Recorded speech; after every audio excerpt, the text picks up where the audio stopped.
Good morning, everyone. Glad you could be here today. Good morning. Today is Wednesday, February 4th, and about 9:01 a.m. Commission Secretary will please call the roll. Commissioner Erdman, Here? Commissioner Boatright, Here. Commissioner Smith, Here. Commissioner Hegeman, Here. Commissioner Slay, Here. Commissioner Baker. Here. We have a quorum. Well, welcome, everybody. As we move forward with our business today, I have a friendly reminder for everyone that we are live streaming today's open meeting for the public to hear from their home or office.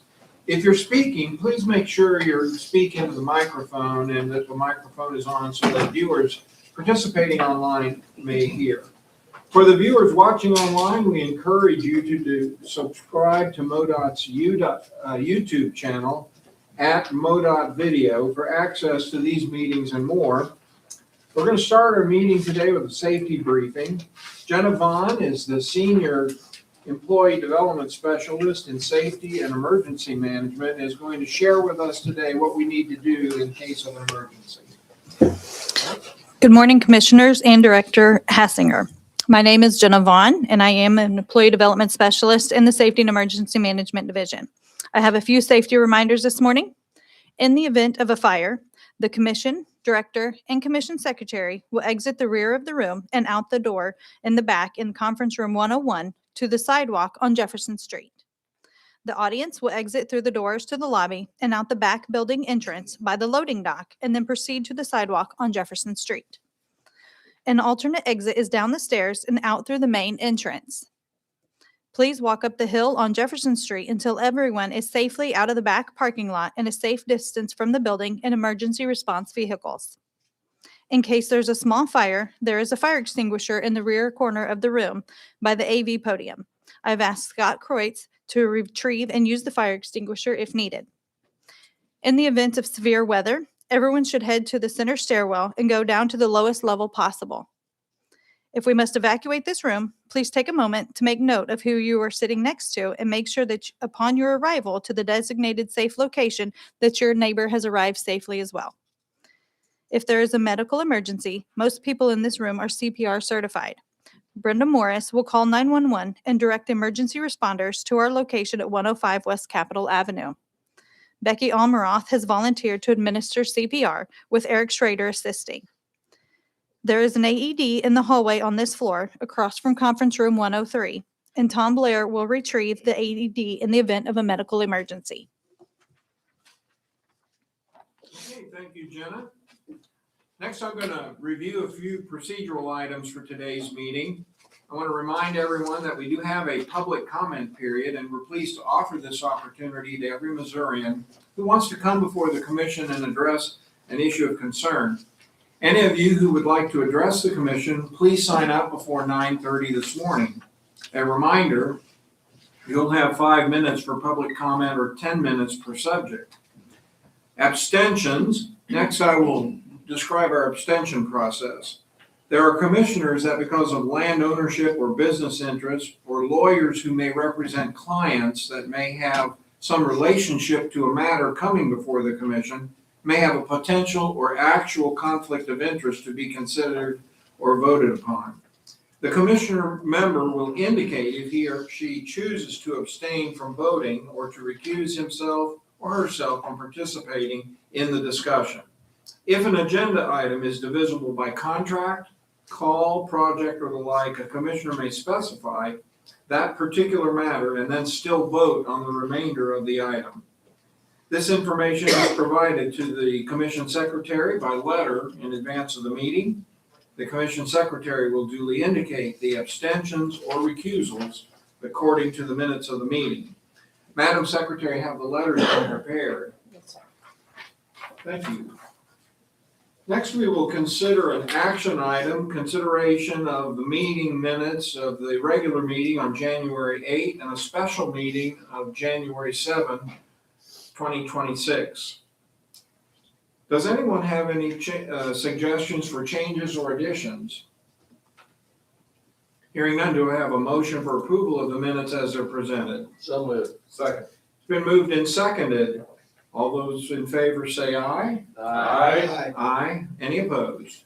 The ayes have it and the minutes are approved. Next is an action item regarding consideration of the consent agenda. Does anyone, having read the consent agenda, does anyone have any need to remove any item for discussion later or abstain? Hearing none, do we have a motion to approve the consent agenda? Move for approval. It's been moved Second. and seconded. Any discussion on those items? Hearing none, all those in favor of the consent agenda as presented would say aye. Aye. Aye. Any opposed? Our next order of business is to receive committee and board reports. Let me at this time turn to the Commissioner Boatwright, Slay, and Baker serve on the audit committee. Today, Commissioner Slay will give the report. There is no report for this month. The next audit committee meeting will be held in June of 2026. All right. All 6 commissioners are members of the legislative committee, and the commission's chair and vice chair serve as co-chairs of that committee. Today, Vice Chairman Boatwright will give the report. Thank you, Mr. Chairman. Good morning. Lots of activity at both the state and federal levels are going on, and I'm going to give you a little preview of both sides. So starting at the state, our primary focus this session remains on the passage of the supplemental budget request of $642.7 million. The supplemental budget has been presented by the Office of Administration to both the House and the Senate committees. House Budget Committee will hear public testimony on the supplemental budget this morning. On the full budget for this year, the department presented its fiscal year 2027 budget to the House on February the 2nd. We are scheduled to present to the Senate on March the 3rd. I'm going to jump into a couple of legislative proposals that are advancing through that are of some concern. First one is House Bill 2155, which will require MoDOT to reimburse telecommunication and cable companies for utility relocations along the utility corridor throughout the state. The estimated fiscal impact of this is close to $50 million if this were to happen. It's worth noting that this utility corridor that's being used is being used at no cost. So the initial placement of these cables and telecommunications are at no cost to the folks placing them, but on the flip side, if they have to be moved, wanting those costs reimbursed, huge impact to the department for something that really doesn't have a whole lot of daily impact to the roadways. Second item is Senate Bill 1408. It proposes increasing the speed limit from 70 to 75 miles an hour on rural interstates and freeways. The department expressed safety concerns during Monday's hearing, noting that higher speeds increase crash severity and stopping distance. Higher speeds reduce effectiveness of occupant protection systems and roadway safety features. And in 2024, the speeding crashes that we had here in Missouri accounted for 33% of the overall fatalities. That speaks volumes. So those are items that we'll keep in mind and keep educating on as we move through the process on 1408. On the federal side, several omnibus budget proposals passed, and the federal government will resume operations today. And with that, Mr. Chairman, that concludes my report. Thank you, Vice Chairman. Obviously, we're kind of hitting the peak of the legislative season and a lot to do. I want to thank Pam and her team and the director. I want to thank Brenda Morris for a tremendous presentation for the Budget Committee. I had the opportunity to sit in and watch that, and I would tell you that I was amazed at their instantaneous recall of numbers as questions were being asked. That's something I'm not real good at, so it really impressed me. But thank you for a nearly day-long budget session with the House. Commissioner Smith serves as president of the MTFC, and myself and Commissioner Baker are board members. Commissioner Smith will give the MTFC report. Thank you, Mr. Chairman. The board met yesterday and approved one loan totaling $2,950,880 to the city of Farmington for construction of a turbo roundabout at Bray Road and Woodland Drive, Route 67 southbound ramps, and add additional turn lane and installation of traffic signal at the intersection of Maple Street and Route 67 northbound ramps. The board also approved one loan totaling $530,000 to the city of Battlefield for widening Weaver Road from Route FF to Cloverdale Lane. Our next meeting will be in May. That concludes my report, Mr. Chairman. Thank you, Greg. First time in a while we've had the opportunity to consider some loans, and it's great. This is a great program, and if you're a city administrator, city manager out there, I'd encourage you to look at this program because it's a tremendous opportunity for local municipalities and other levels of government. You're right. We're open for business. Open for business, okay. All right, well, Commissioner Boatright Hegeman and I serve on the Empress Board, and today Commissioner Hegeman will provide that report. Well, thank you, Mr. Chairman. I have no report for this month. We will meet next February 20th, 2026, so the 20th and later in this month, we'll meet. And maybe I'll have a report for you next month then. So we'll look forward to it. Yeah, thank you, Mr. Chairman. Thank you. Commissioner Boatright will give today's Missouri Coalition for Roadway Safety. I've had the opportunity to participate in regional news conferences where the department announced 3 straight years of declining fatalities due to road accidents. This is a noteworthy moment and certainly worthy of some celebration, but frankly, at over 900 per year, still way too many. And so this is really important work. Commissioner Boatright. Yes, sir. Thank you, Mr. Chairman. Last week, we were pleased to announce alongside Governor Kehoe that traffic fatalities have decreased in Missouri for the 3rd straight year. We saw a 4% decrease in 2025 and now have seen a 13% decrease since 2022. While there remains much to do, this is positive progress and encouraging, and it positions us to do something that hasn't been done since 2011, have 4 straight years of decreasing traffic fatalities in the state. That work begins now. We're off to a good start. Traffic fatalities in January 2026 are coming in about 30% below January 2025. Last week's press event also included the public rollout for a new strategy, highway safety plan, Show Me Zero. This plan identifies strategies and solutions we can all help implement regardless of the profession or area of expertise. The Coalition Executive Committee will meet later this afternoon to discuss more details of implementing the plan in communities throughout the state. I'd like to end my report today by thanking the public for making safe choices that are helping drive these numbers down. We've seen tremendous progress over the last 3 months, so let's keep going in 2026. Mr. Chairman, that concludes my report. Thank you, Dustin. Occasionally, some of our colleagues in MoDOT and on the commission are recognized for their community service. And so at this time, I'd like to recognize Commissioner Smith for some comments. Thank you, Mr. Chairman. Before we dive into the rest of the agenda today, I want to briefly highlight a recent achievement of one of our former commissioners, Commissioner Chair Rudy Farber, for recently recognized by the Missouri Chamber as a Missourian in the arena for his lifetime commitment to our state's economic and steadfast support of the Missouri Chamber. The Missouri Chamber of Commerce and Industry annually presents its Missourian in the Arena Award to an individual who has gone above and beyond to champion economic growth, protect employers, and impact the state's business climate. It recognizes high achievements and bold leadership in the face of many, many challenges. Although this award is traditionally honored to elected officials, they broke the tradition this year to recognize a very worthy individual. Rudy Farber, chairman of the Community Bank and Trust in Neosho, has long been a champion in economic growth in Missouri. He served on the Missouri Chamber Board of Directors since 2006, as well as numerous statewide boards and commissions, including the Missouri State Highway and Transportation Commission.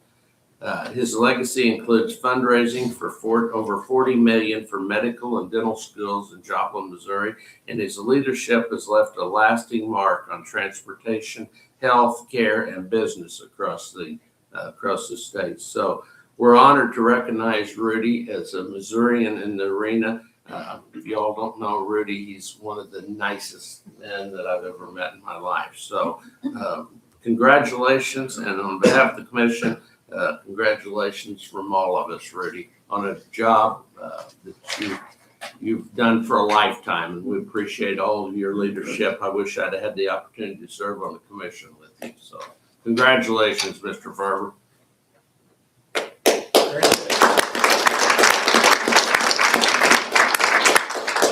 I don't know if Rudy might be listening in online, but if so, he's certainly, by every definition, a great Missourian, and he deserves that award richly, and we wish you and your family the best. His former commissioner, Briscoe, said he's a great American. Great American. Great American, and a great Missourian. Okay, next will be the director's report. Ed, floor is yours. Mr. Chairman, Commissioners, first of all, I want to highlight something that you just approved on the consent agenda, and I think it should not go without notice. We approved a cost share project that is part of the economic development set aside the Commission put in place several years ago that really works with the Department of Economic Development to provide infrastructure improvements that bring business and jobs to Missouri. And that's for a new steel fabrication plant that's going to go into Randolph County, and the roadway improvements that are needed to facilitate that are in that cost share proposal. And the reason I really wanted to highlight it, last night I saw Director Hadaway at the event over at Capitol Plaza, and she was so excited, and one of her staff came up to me and said, Ed, you know, that not only is that going to help with this facility that's being built, but they're going to bring the public infrastructure and sewer and water and power into that facility and area is going to grow on all sides of the road just due to the stuff that we're doing to facilitate having the road improvements built to serve that area. So you don't really think about that, and I don't know that I thought about it until the economic development people talked to me last night. So kind of multiplying effect of the work that you have put in place to put that cost share. So I just want to give kudos to the commission for that forward-looking thing. So that was just kind of a off-the-cuff one that came last night that I thought was worth recapping today. And then I really want to talk a little bit about a couple weekends ago. We had a winter weather response in the state, you may remember, and it was basically a statewide significant snowstorm. And as we always do, our team gets together with our partners and we look at the forecast and try to paint the picture of what's to come. And with this event, we organized a statewide news conference a couple days before snowfall hit with our partners at National Weather, Highway Patrol, and SEMA. And it was amazing the amount of turnout we had both in the room here, and then we streamed it online, and we had huge turnout around the state because people really wanted to know what's going to happen. And really from that news conference, the key piece of that was something that one of our partners at the Highway Patrol said to amplify the message of what people need to be thinking about. So I wanted to play this video from the clip of what Captain Scott White said at that news conference, because I think it encapsulates what people needed to do. First, if you do not need to travel, do not travel. The most dangerous crashes that we see during the winter months are from people who underestimate the conditions and overestimate their abilities or the capability of their vehicle. We will be out across Missouri responding to incidents and working closely with MoDOT and local agencies, but we cannot be everywhere at once. What might normally be just a minor incident may quickly become life-threatening, and that's why we're stressing avoid travel unless it's absolutely necessary in an emergency. And then let me leave you with this final message from the patrol. No appointment, no errand, and no activity is worth risking your life or risking the lives of others or any of us. I think that kind of said it all. You know, one of the strategies we employed, and after talking to the commission about the December snowstorm, we talked about really needing to be more proactive in our messaging and really a little more forward in that. And I can tell you that in this snowstorm, people listened. Captain White's message was pretty poignant. Big thank you to the governor. Governor Kehoe also issued a message, and he put in place a state of emergency to help local communities that were in need during that storm. And as a result of that, we saw 75 to 80% reduction in travel over a normal weekend. When people were out of our way, we could do our job, and the response was incredible. So it made a massive difference in our ability. It made a massive difference in the amount of public safety on the roadways. And it really was an overall win. We talked about fatalities over that several day event. We had one weather related fatality. On a normal weekend, we would have had 5 or something like that. So it was really just overall a great positive thing for us and for the public. Just a few interesting facts. Our crews put on 1 million miles on our trucks over that 4 or 5 day event. It's amazing the toll that this takes on our equipment.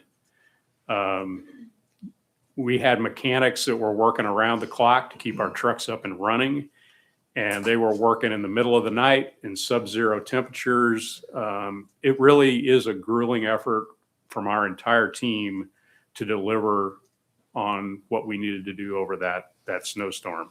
So I wanted to just kind of show you also that the public noticed, and not always do we get positive feedback, but during this storm, we got a lot of gratitude from the public about our hardworking teams. You can see on the screen here, kind of showing some of the posts that were put up and very positive response. And so I just really want to do 2 things and thank the public for heeding the warning and doing what we asked.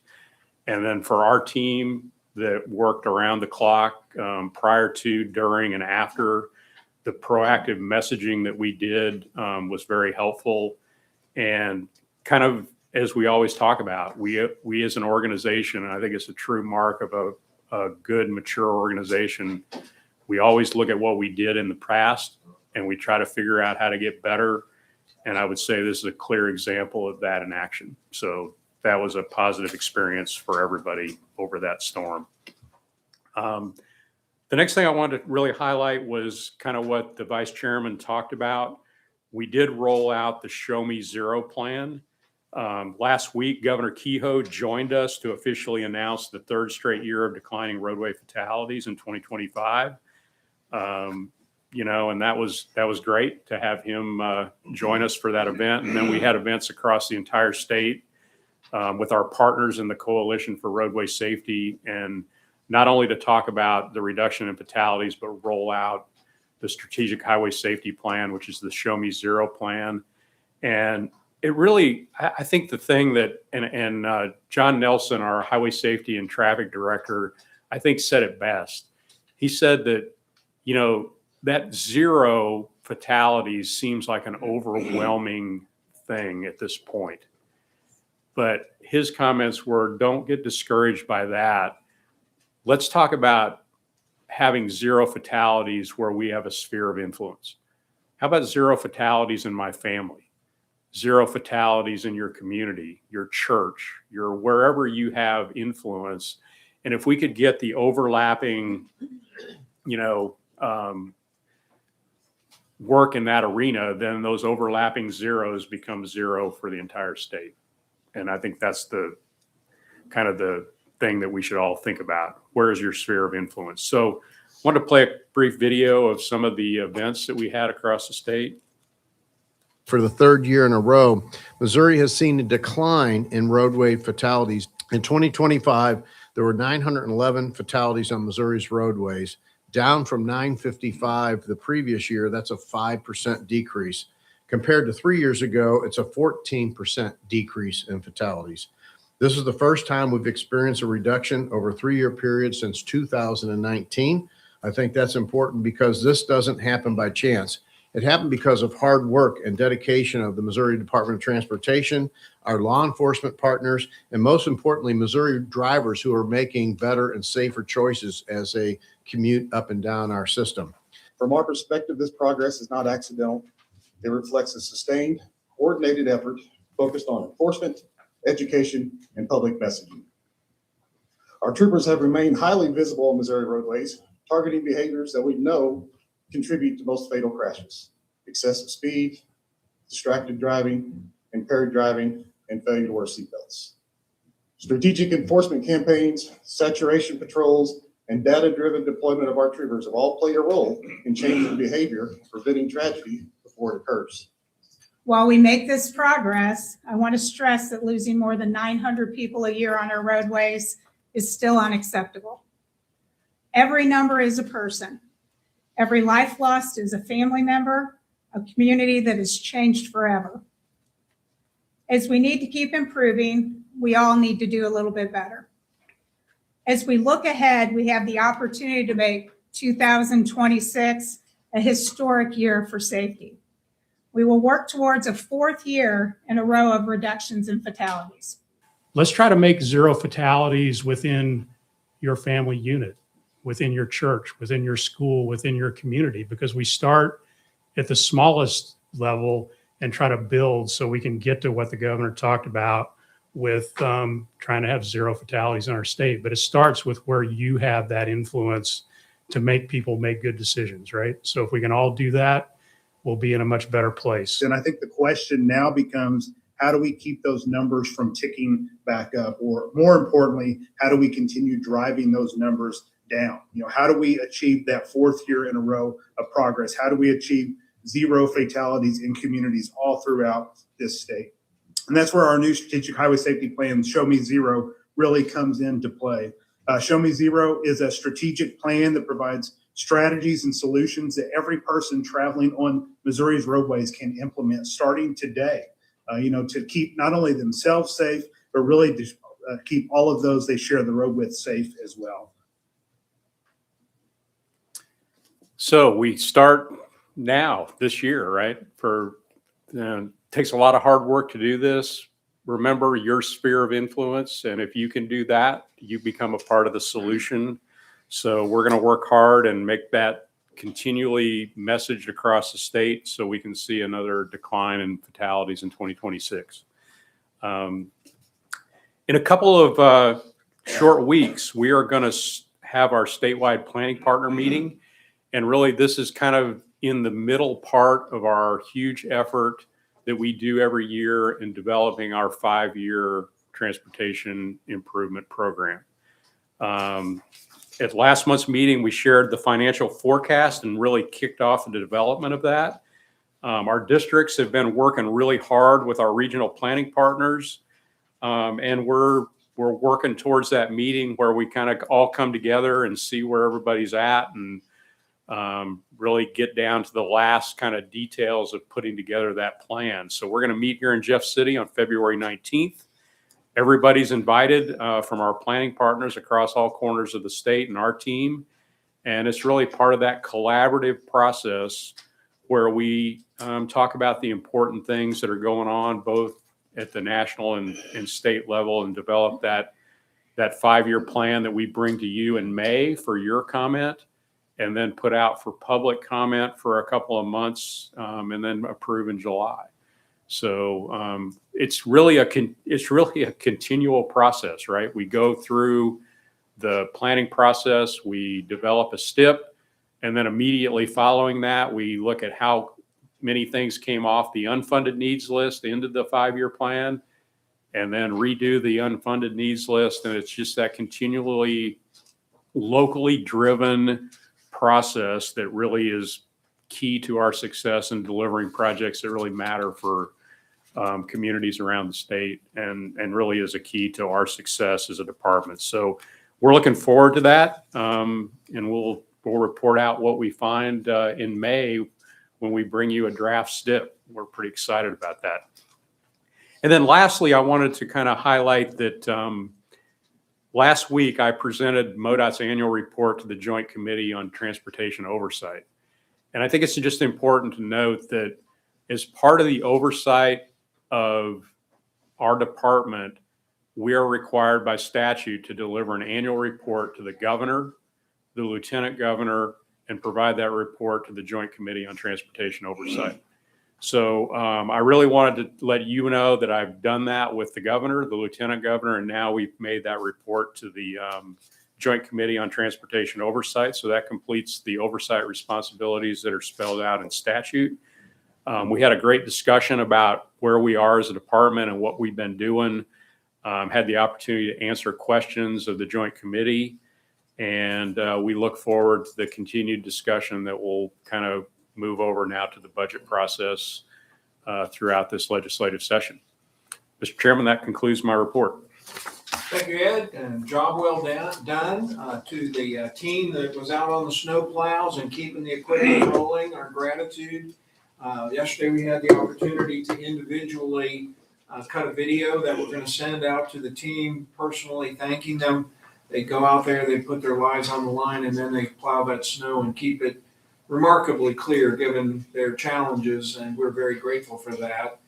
Other comment or question for the director? Mr. Chairman, just, Ed, thank you for your update. And, you know, at the last meeting, we kind of challenged you and the team to see where we could make improvements. And I'm telling you, they knocked it out of the park on this last snow removal. I think not only in Kansas City, where we were at the RV show, which was a disaster, but I talked to probably 150 people that come in and said, how's the roads on Saturday? I talked to everybody because there wasn't anybody there. And the roads are fine. You know, the roads are fine. Had one guy that come in from Kansas and said his weren't very good. I said, that's great. Anyway, we appreciate all that they do to work so hard to make our roads safe for the traveling public. And again, Vice Chairman and this Show Me Zero, I mean, I love all your work on that. I love that the governor's involved in that, and we've got to get to zero some way, you know, because as you say, that affects someone's child, someone's grandchild. And I've been in one of those fatality accidents, so just need to keep up the good work and get to zero. So thank you. I appreciate your report. And again, as the chairman said, thank you to the whole team and for all the work you did. We come out of the RV show about 8:30 Sunday night. Roads were perfect. Thank you. Thanks. Great job. Great work by all. Show Me Zero. I would encourage all of you who follow Missouri basketball like I do, never miss a Missouri basketball game, even though they're sometimes pretty frustrating. Tune in and you will see the advertising. We're doing a lot of advertising on Missouri football, Missouri basketball, and other media outlets and social media to about putting your phone down, buckle up, making a big difference. One question, Ed, that I had on snow removal, and by the way, the after action review we did at the last meeting, I think really turned up a lot of good lessons. And I'm exceedingly proud to know that we put those lessons to work. It's great when an agency will take a look at what they did and learn, admit there may have been some shortcomings, but then address them. And that's exactly what happened here. The number one question I get asked about on snow removal, at least around Kansas City, is how on earth do you all do that in those work zones where there's channels, where there's barriers on both sides? Could you address that? That's the one thing I get asked a lot. Yeah, you know, we recognize in normal times, most of our work zones get taken down in the winter. We usually try to complete work before the winter hits. But with some of these really big projects that we got going on, mostly the I-70 work and the I-44 work and some work on I-55 south of St. Louis, we knew that we were going to have these challenging year-round work zones because work continues on those projects when the weather will allow it. And so Becky Almaroth on our team kind of recognized that and put together a day-long session with all the project leaders on those projects, the contractors that are doing those projects, to say, how are we going to attack this kind of different situation this winter? And so they had basically plans put in place for each one of those permanent work zones. And they varied by what each work zone condition was going to be. But it basically ended up being, we had dedicated equipment to those work zones during a winter event. We put in place some different equipment, different plow widths that could handle that. And in some cases had some big equipment, snow blowers and things like that, depending on what the situation was. But I can tell you, even in the first event of the year and then this one, those places were no problems were encountered. How do you get the snow out of the channel? You got concrete barrier on both sides, no place to put it. That's what people ask me about, and I sit there and say, no, that's a good question. Well, we have a plan for that. So either you plow it out, you blow it out with a blower, or you burn it off with chemical. And in combination of all three in some cases. Okay. And it depends on how much snow you get too, Yeah. right? But in this snowstorm, we did those things and really keeping dedicated equipment on those work Don't let zones. it pile up. Don't let it pile up was Yeah. kind of the key. Okay, The importance of having good equipment. very important. Other questions and comments for the director? Hearing none. Next is an action item. Sarah Kleinschmidt will come forward and present the bids for the month. Sarah, another big month. Good morning, Chairman Urban, Commissioners, Director Hassinger. For the January 16th, 2026 bid opening, MoDOT received 129 bids on 39 calls. We recommend the following to you today. To award all calls to the lowest responsive bidder, except for call D07 in Central District. We recommend the award for call D07 be contingent upon receiving the fund transfer from Office of Administration I-70 Project Fund. Calls C01 and C05 in Kansas City District and call G11 in Southwest District received no bids this month. We recommend the bid from Tri-Smith Construction LLC for call C04 in Kansas City District be declared non-responsive per section 102.8 of the Missouri Standard Specifications for Highway Construction due to not completing their bid according with the bidding requirements. We also recommend the bid from Hessling Construction Incorporated for call D06 in the Central District be declared non-responsive per section 102.8 of the Missouri Standard Specifications for Highway Construction due to not completing their bid in accordance with bidding requirements. We recommend the Commission ratify the emergency project in the Northwest District for project J1I 3322, that was awarded by Deputy Director and Chief Engineer Eric Schrader on January 9th. This is for the bridge replacement that was previously struck over I-29. The City of Olivet received 4 bids on January 13th, 2026 for their Route 340 roadway improvements. We recommend the Commission concur with the city's awards for the project to the lowest responsive bidder. These are recommendations today. Do you have any questions? Well, thank you. I'm gonna call out D07 in Cooper County, but I'm gonna direct my question to the director. That's a pretty remarkable accomplishment, and I wonder if you'd like to talk about that a little bit. Yeah, I would. So this is part of the I-70 program. And, when we had our meetings with industry before we started the program, we talked about how do we lay that program out and how do we cut up the projects and how do we pursue that. And one of the things that came clear is we knew we were going to do a lot of these projects design build. But the industry said, you know what, if you would do some bid build work in there, both for the consulting industry and the contracting industry, they said it might get more players in the game that could maybe not do design build work or didn't want to. And so we did that, and we made a commitment that we would do some bid build work in the I-70 program. So this is the first project of them that is bid build. So it was traditional, like we normally do. Burns and McDonnell was selected to develop the plans for this. And then we put those out for bid through our normal bidding process. And, you know, this is $100+ million contract. That used to be like really rare. Now it seems like it's not as rare, but it's still a big deal, right? So a bid build project that's 100 million plus is a pretty significant thing.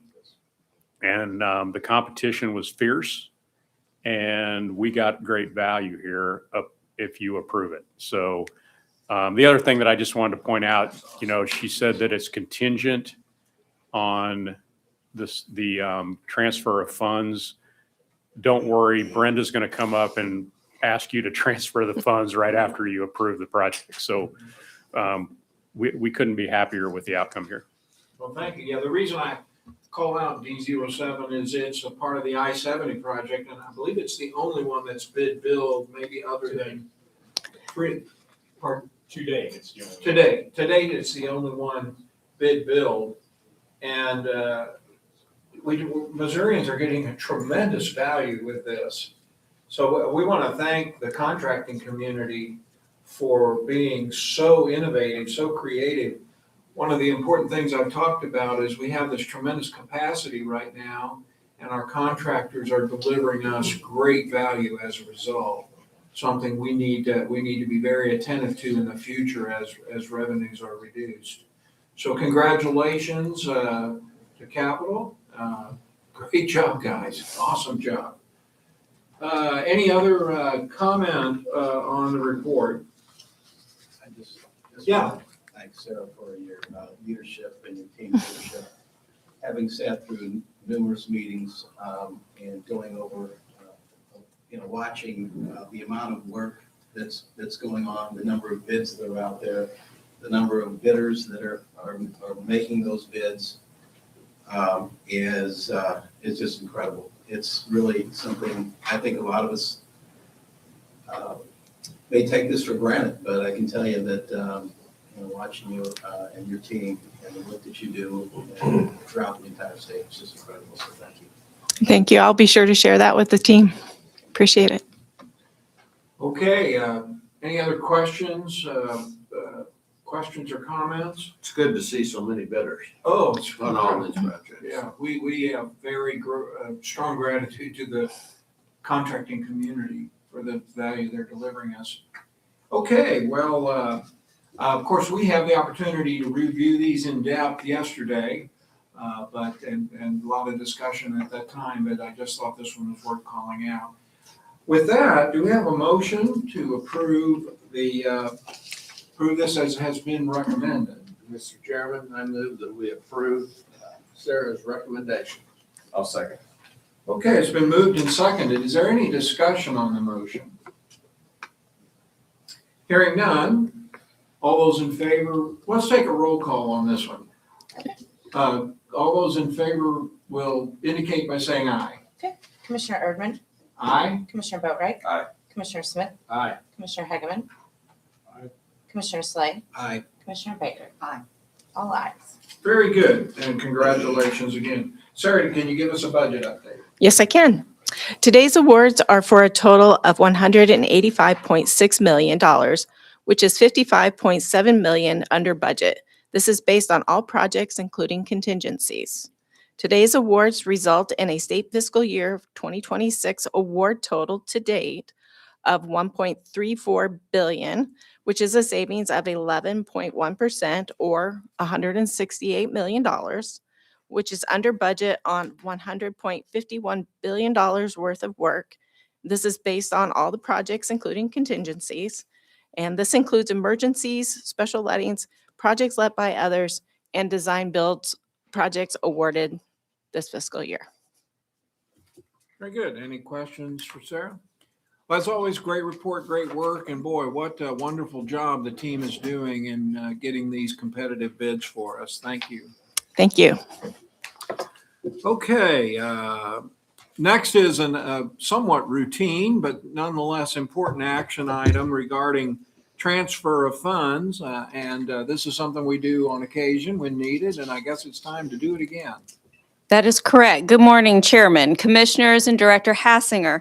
During the 2023 Missouri legislative session, the General Assembly approved $2.8 billion to widen I-70 to 3 lanes in each direction from Blue Springs to Wentzville.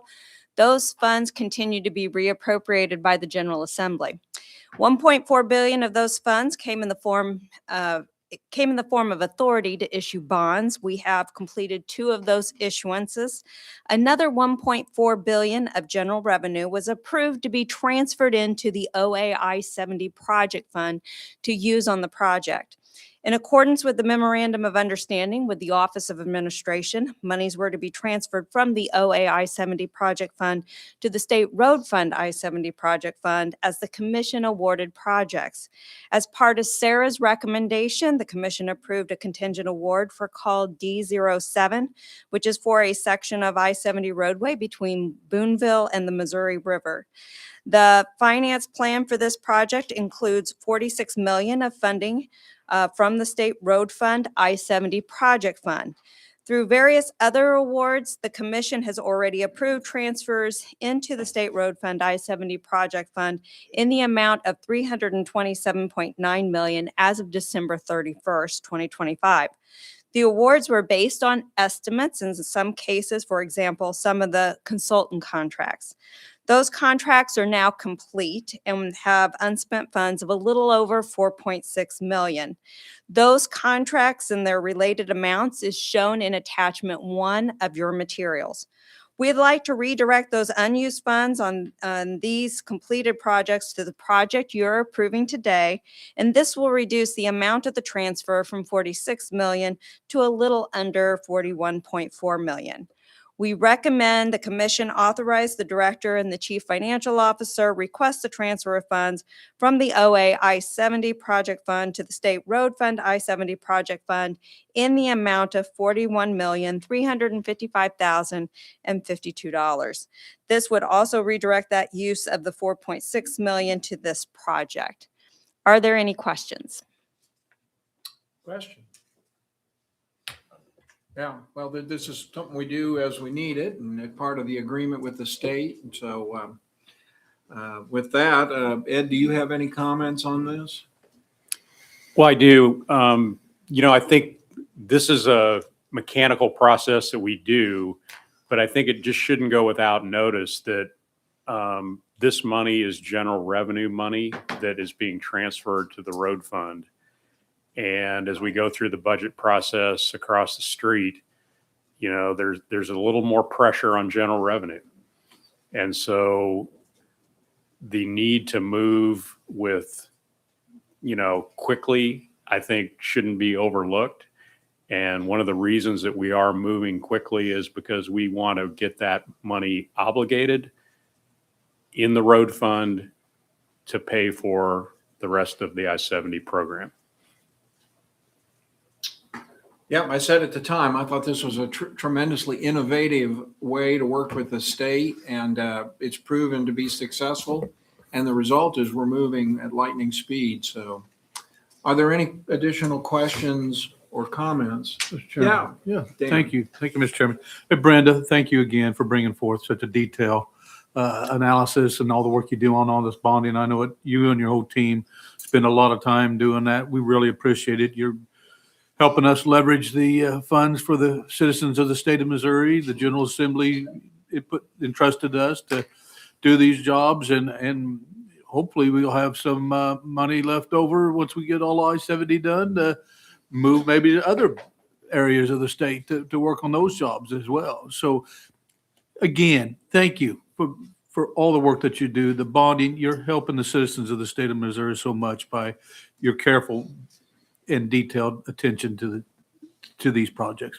Really appreciate it. Thank you. Very good. Thank you, Commissioner Hageman. Hearing no further comment, do we have a motion and second to approve as has been recommended?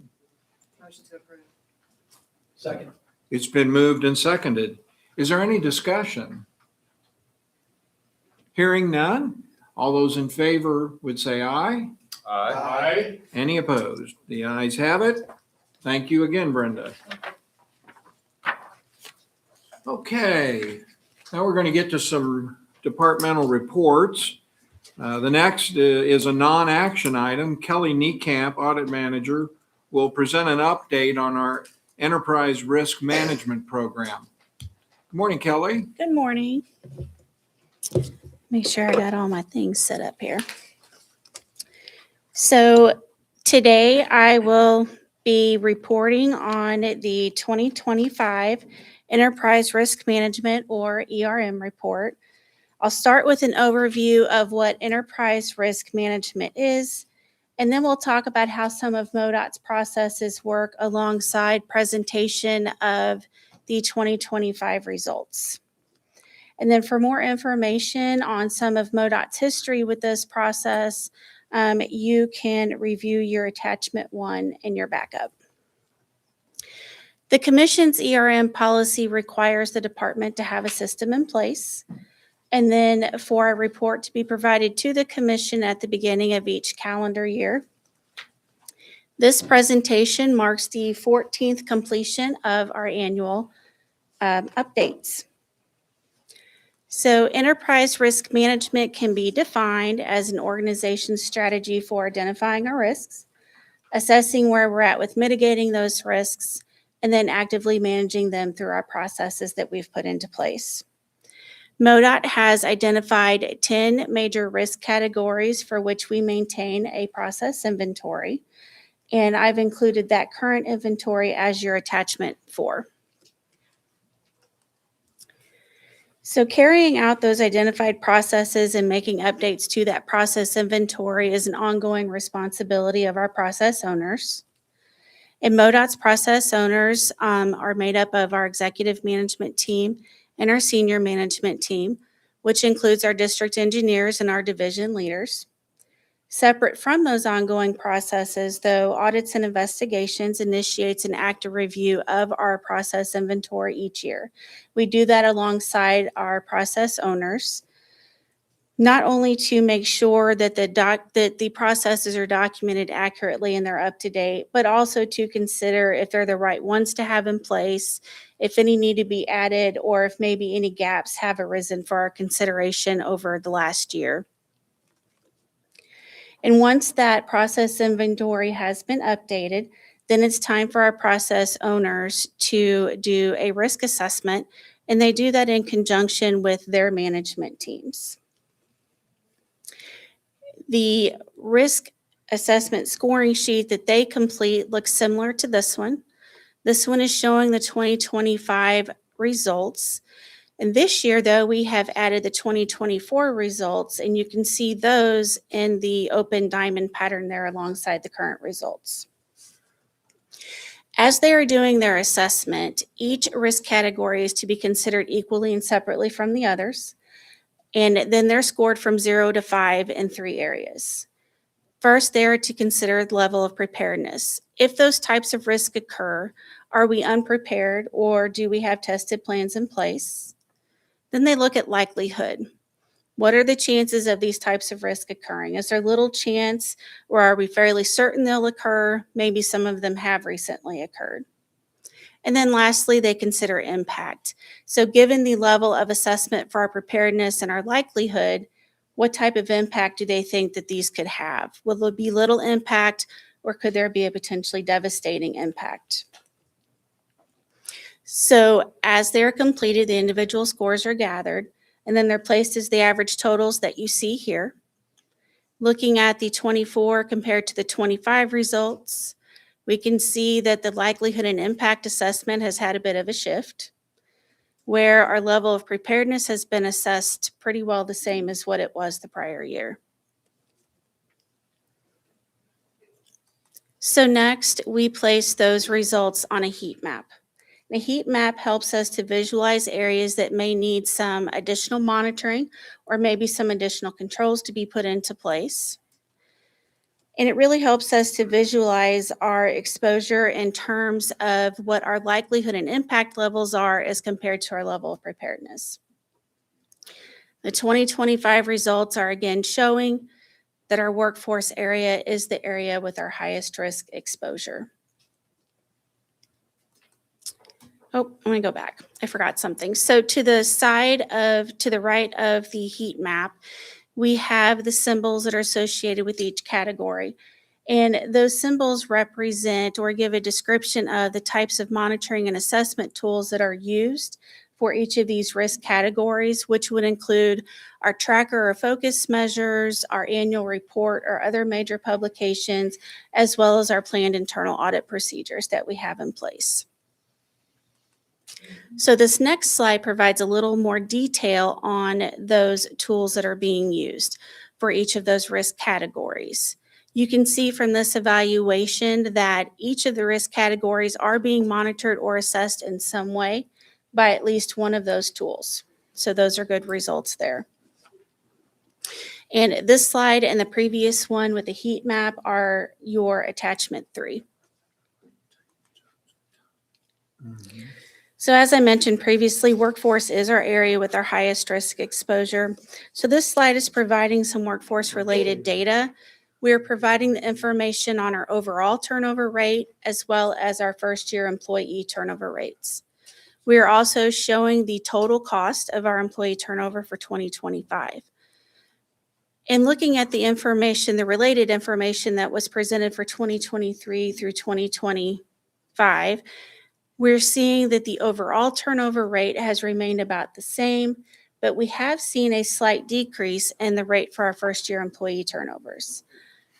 However, the cost of our employee turnovers has risen about 15% over those that were in place that we experienced for 23 and 24. In speaking with our Human Resources Division, they've explained that some of the recent strategies that they have in place are not only the recent salary modifications that we've had, but then also by increasing the amount of performance development training that we have in place for our employees and our supervisors, but then also by encouraging the use of our employee recognition tools that we have here at MoDOT available for use. So that ends the formal presentation. Are there any comments or questions that I can address? Let's see, we'll get to commissioner comment or question. Francis. I just want to thank you very much for your leadership and the team. Thank you. This is an incredible organization that has incredible responsibilities in many ways. There's in many contexts could be a very risky endeavor.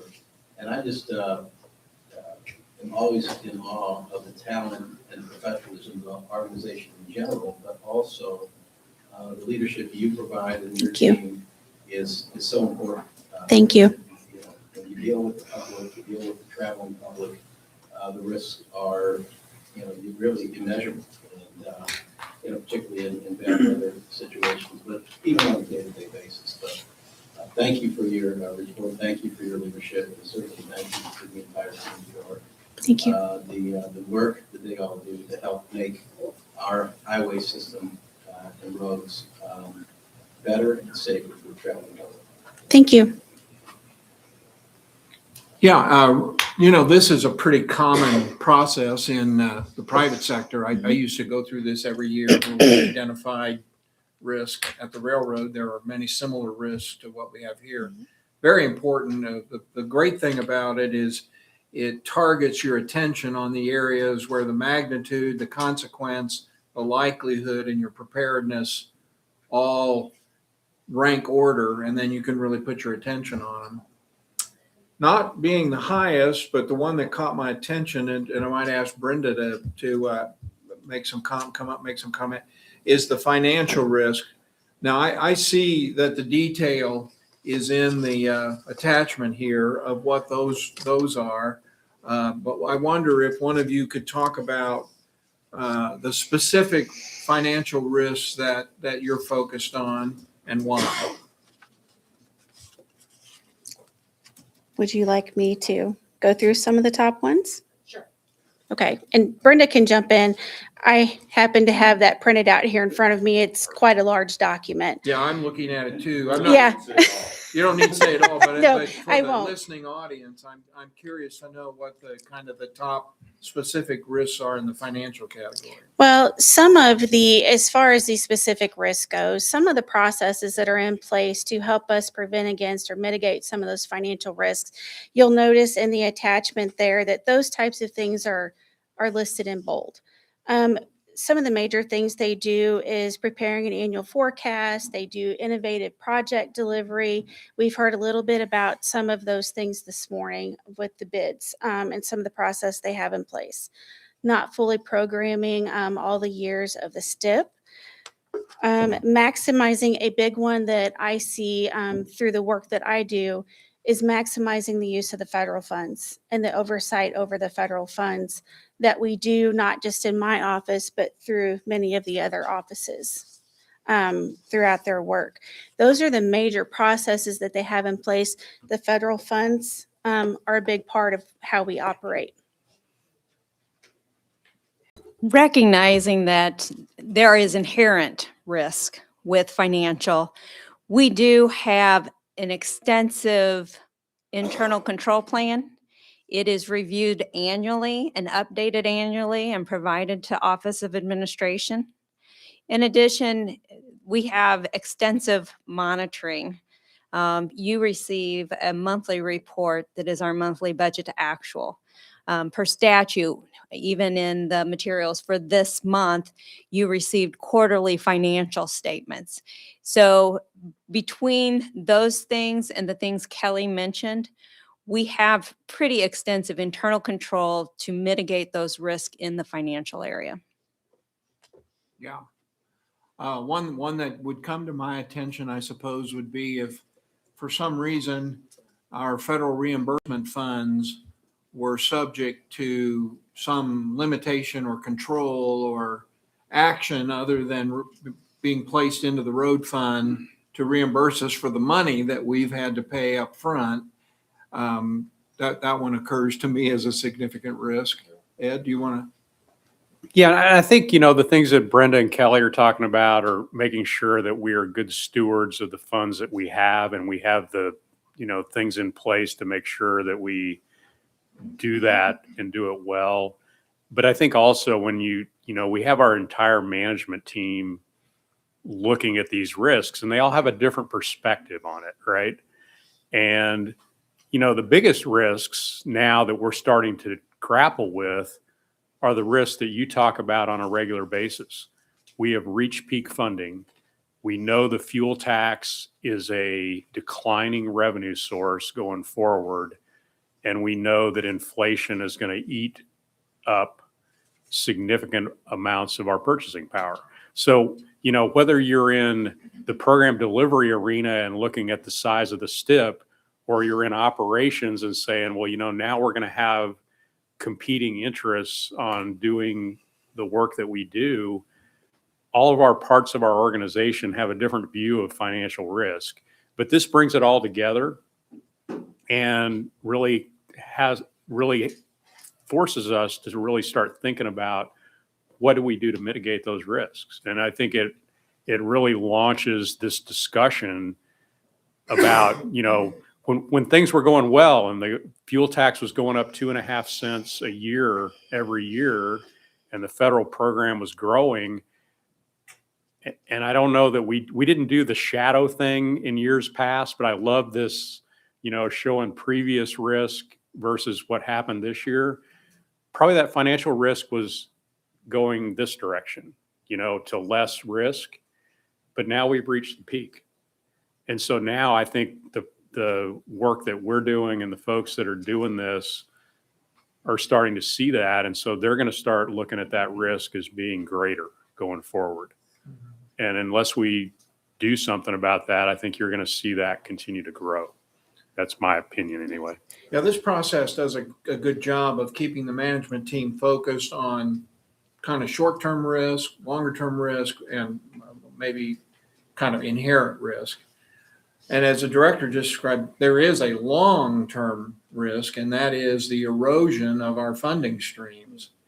I suppose I might view that as the greatest risk. If something were to erode our funding streams, then all the progress we've made could be put into jeopardy. We could go back to when we were closing maintenance sheds. So as the director described, that's a long-term risk that with every year becomes more important to us. And I'm sure we'll be talking about that. We just can't have an erosion of our limited funding streams, or we're gonna move backwards. Okay, yep, Commissioner Baker. Thank you. Kelly, thank you for your work on this. And thank you, Dustin, for that. I believe that the importance of your work cannot be overstated. Thank you. It is truly enterprise risk management. It affects the entire enterprise. And of course, it's risk management. We cannot eliminate risk. We can only manage it. And it reminds me that it is the physical risk. It is the virtual risk. It is the financial risk. All categories come under this umbrella. And it's complicated, and it's not an event that you do once a year and then you check the box and you're done, because this is constantly evolving and changing. There are risks on here that we wouldn't have seen a few years ago, or at least they wouldn't have looked the same. So it's complicated, but I appreciate your presentation. Thank you. And I'm reminded that some of the work that you do, and maybe you and your team sometimes feel this way, is work that you do, and darn it, these plans never get implemented. But I'm reminded of Y2K and the fact that that could have been a huge thing for our world and our country, but it turned out to be largely a non-event, due perhaps in part because of planning.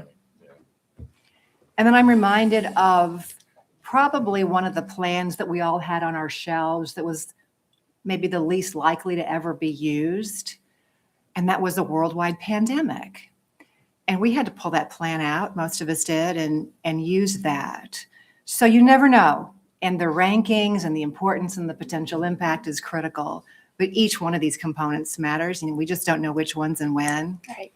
Which But- is why it's important every year. One of the main questions I get from the process owners that do this is, well, how do I know how all of these risks calculate up?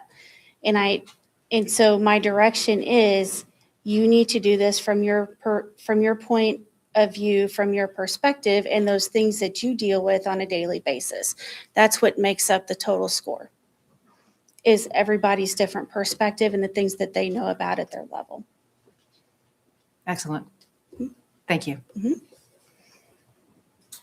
Very good. Any other comments? Well, important work.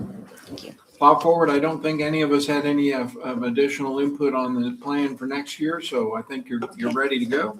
All right. Thank you. Thank you, Kelvin. Next item on the agenda is a non-action item. Brittany O'Connor, Planning and Program Coordinator, and Michael Middleton, Project Manager, will provide a maintenance and management of assets update. Brittany? Thank you. Good morning, Chairman, Commissioners, and Director Hassinger. It's a pleasure to be here with you today. My name is Brittany O'Connor, and I am a Planning and Programming Coordinator in our Transportation Planning Division. I'm here today to go over part one of this presentation, which is providing an overview of our asset management program. So we're going to start by answering the question, what is asset management? Asset management is a strategic and systematic process. It is the practice of planning, maintaining, and replacing transportation assets in the smartest, most cost-effective way possible. It involves inventorying assets, assessing condition, planning treatments, implementing treatments, and evaluating effectiveness. It requires continuous monitoring and adjustment to deliver results that we strive to achieve.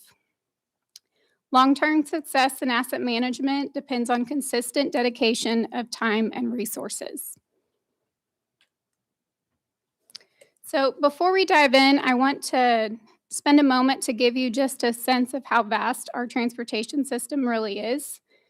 So what we're talking about is one of the largest systems in the nation. 33,814 miles of state highways, 10,427 state bridges, and thousands of other assets that keep people and goods moving every day. The magnitude of the system is why asset management is so important. It's not just about building new infrastructure, it's about maintaining and preserving what we already have. When we engage with communities, the message is clear. They want us to take care of the system we already have first. So this graph explains the why we do this. What you're seeing is a degradation model for pavement. What it is meant to convey is that if we take care of pavements while they're in good condition, we maintain the best feasible condition for the longest amount of time, usually at the lowest cost. So our approach is to focus on preserving good condition assets. And we use a lot of preventative treatments to delay deterioration. As time goes by and as more complex deficiencies are identified, we then consider more robust treatments for our system. Shown here is an overview of the work types typically included in an asset management program. So pavement and bridge improvements drive our asset management strategies just due to their impact on system performance and safety. But it is important to mention other assets that we also maintain. So traffic signals and lighting, sidewalks and pedestrian facilities, and ITS equipment, just to name a few.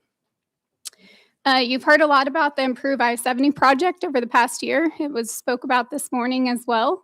And many people naturally associate that project with system improvements. And while that is true, it's important to remember that the project also represents a major investment in asset management. The project isn't just adding lanes, it's also taking care of what we already have. We're replacing aging pavement and bridges and upgrading critical infrastructure to keep Missouri's roads safe and reliable for years to come. Here you can see examples of pavement and bridge work under the asset management program. So these represent the practical activities that keep Missouri's transportation system in good condition. We're talking about routine jobs such as overlays and rehab projects, what we often call our bread and butter here at MoDOT. These essential projects keep the system open and operating for the traveling public. I want to take a moment to explain the relationship between asset management and high priority unfunded needs. Sometimes this question does come up when we're going through these processes. So in October, you heard about the latest iteration of our high priority unfunded needs document. One thing I want to emphasize is that while we work closely with planning partners around the state to develop that list, the needs identified through the process typically focus on needs that improve safety, reduce congestion, or drive economic growth.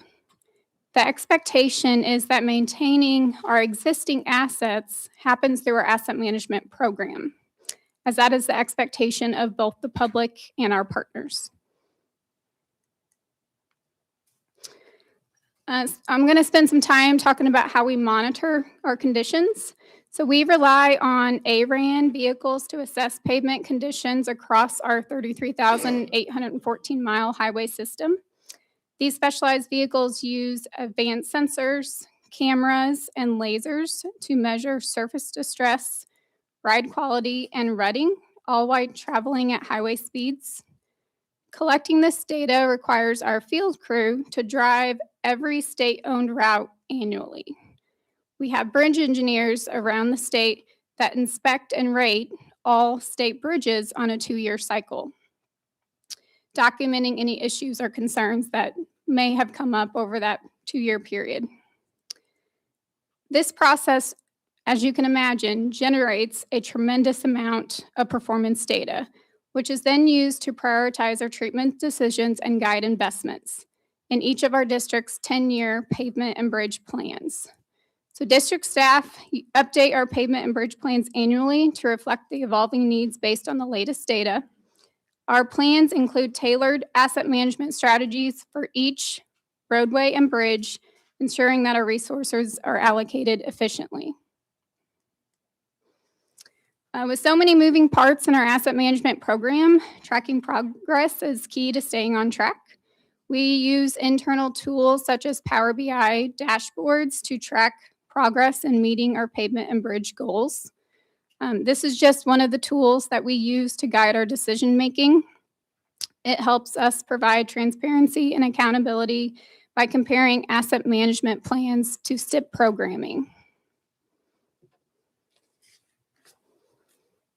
When we talk about asset management, it's important to mention the commission-approved distribution formula, which is used to distribute our construction program funds for road and bridge projects to each of the 7 districts. 3 key programming categories are safety, asset management, and system improvement. The point I want to make here that is in any given year, the asset management needs around the state for each of the districts may be more than what's distributed through that category. In those situations, districts will use system improvement funds to make up that difference. As mentioned earlier, roads and bridges are often the first thing that come to mind when we think about maintaining our transportation assets. But there are many other critical components that keep our system safe and efficient. The STIP includes projects with safety elements such as traffic flow improvements like roundabouts, roadway design enhancements such as signing and striping, or roadway safety measures such as guardrail and shoulder widening. Together, these efforts ensure we maintain the system and services the public relies on every day. And with that, I'm going to turn it over to Michael, who will cover asset maintenance.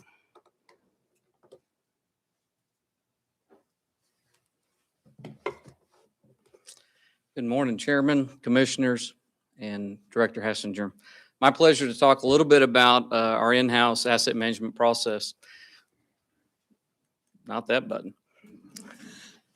So this is what our in-house personnel are doing daily when we have those abilities to we're laying asphalt, we're taking care of those roadways, seal coats, bridge cleanings, bridge coatings, taking care of signal lighting. This is what our in-house force is. So in fiscal year 2025, this is kind of the overall expenditures of what we had for labor, equipment, material. It's a bucket just shy of $600 million. If you look at planned activities, these are really those ones towards those assets. That's about $190 million that we plan out, specific locations, work we're going to do. But a lot of what we do, $400 million, is taking care of buying our fleet, taking care of utilities, and a lot of response to emergencies and other things that we are managing, taking care of. So what does our team look like? So we've got about 2,800 team members that are a part of our maintenance and operations. Over probably about a 5-year average, it's about 4.4 million. So that's the resource we have of our own teammates of about how many hours we're putting in and how we're managing that throughout an entire year. This particular view, this is the Central District's operational plan. These plans are built within our MoDOT management system every year. These are built from kind of the ground up. Our maintenance supervisors, superintendents, all the way through our maintenance leadership help create what roads should we do work on. We create a 3-year plan, and then those are made into these operational STIP maps here. This is an example out of our MMS system of the Northwest District. It might be a little hard to see, but those maroon lines are the routes we plan to do something on, and the green is where we actually did work this calendar year. So we manage this within our system to see how well we're performing. I want to jump to our Southeast District and give this a note. The Southeast District this last year took a lot of major hits in March and April with flooding, tornadoes, windstorms, almost 35,000 hours they spent in just responding to that. And yet our forces continue to do the very best they can to perform that work they're planning. And this again allows us to just take a chance to look at that. So I'm very happy, once we say all of that, to look at what did we actually accomplish in 2025. This almost 670,000 tons of mix was placed. This is actually the second largest amount of tons placed in the last 10 years in the calendar year we just came out of. Bridge sealing, again, a number one thing of maintaining that effort that we've already installed and paid for a bridge to be there, just shy of 10 million. That's about number 4 in the last 10 years as far as work performed. And these are those things that we're taking care of with our forces to manage these assets. But yet, we take care of a lot of things with our personnel. In 2025, we had just a little over 41,000 call reports. Now, maintenance operations doesn't do every single one of those, but we do a large percent of that is responded from our crews, averaging about 3.5 days. So if you look at how does that look, what else impacts this? Winter operations. Again, thank you, Commission. Thank you, Director. Give a shout out. Our men and women did an amazing job 2 weekends ago. But you look in 2025 as a calendar year, we invested about 235,000 more labor hours than the 5-year average just for winter operations. And that's all about, again, where are you spending your time in the work, and we're accomplishing all of this at the same time we're trying to manage our assets. Do want to note, out of our operational budgets, we spend on average right around 10% of that E&E budget to hire things as these service contracts, such as mowing and litter, or sweeping, some traffic control, some litter only. So there are things that we know, again, to extend our efforts, that we do reach out and have some service contract work with our own E&E budget. And this is the last slide I want to leave you with here.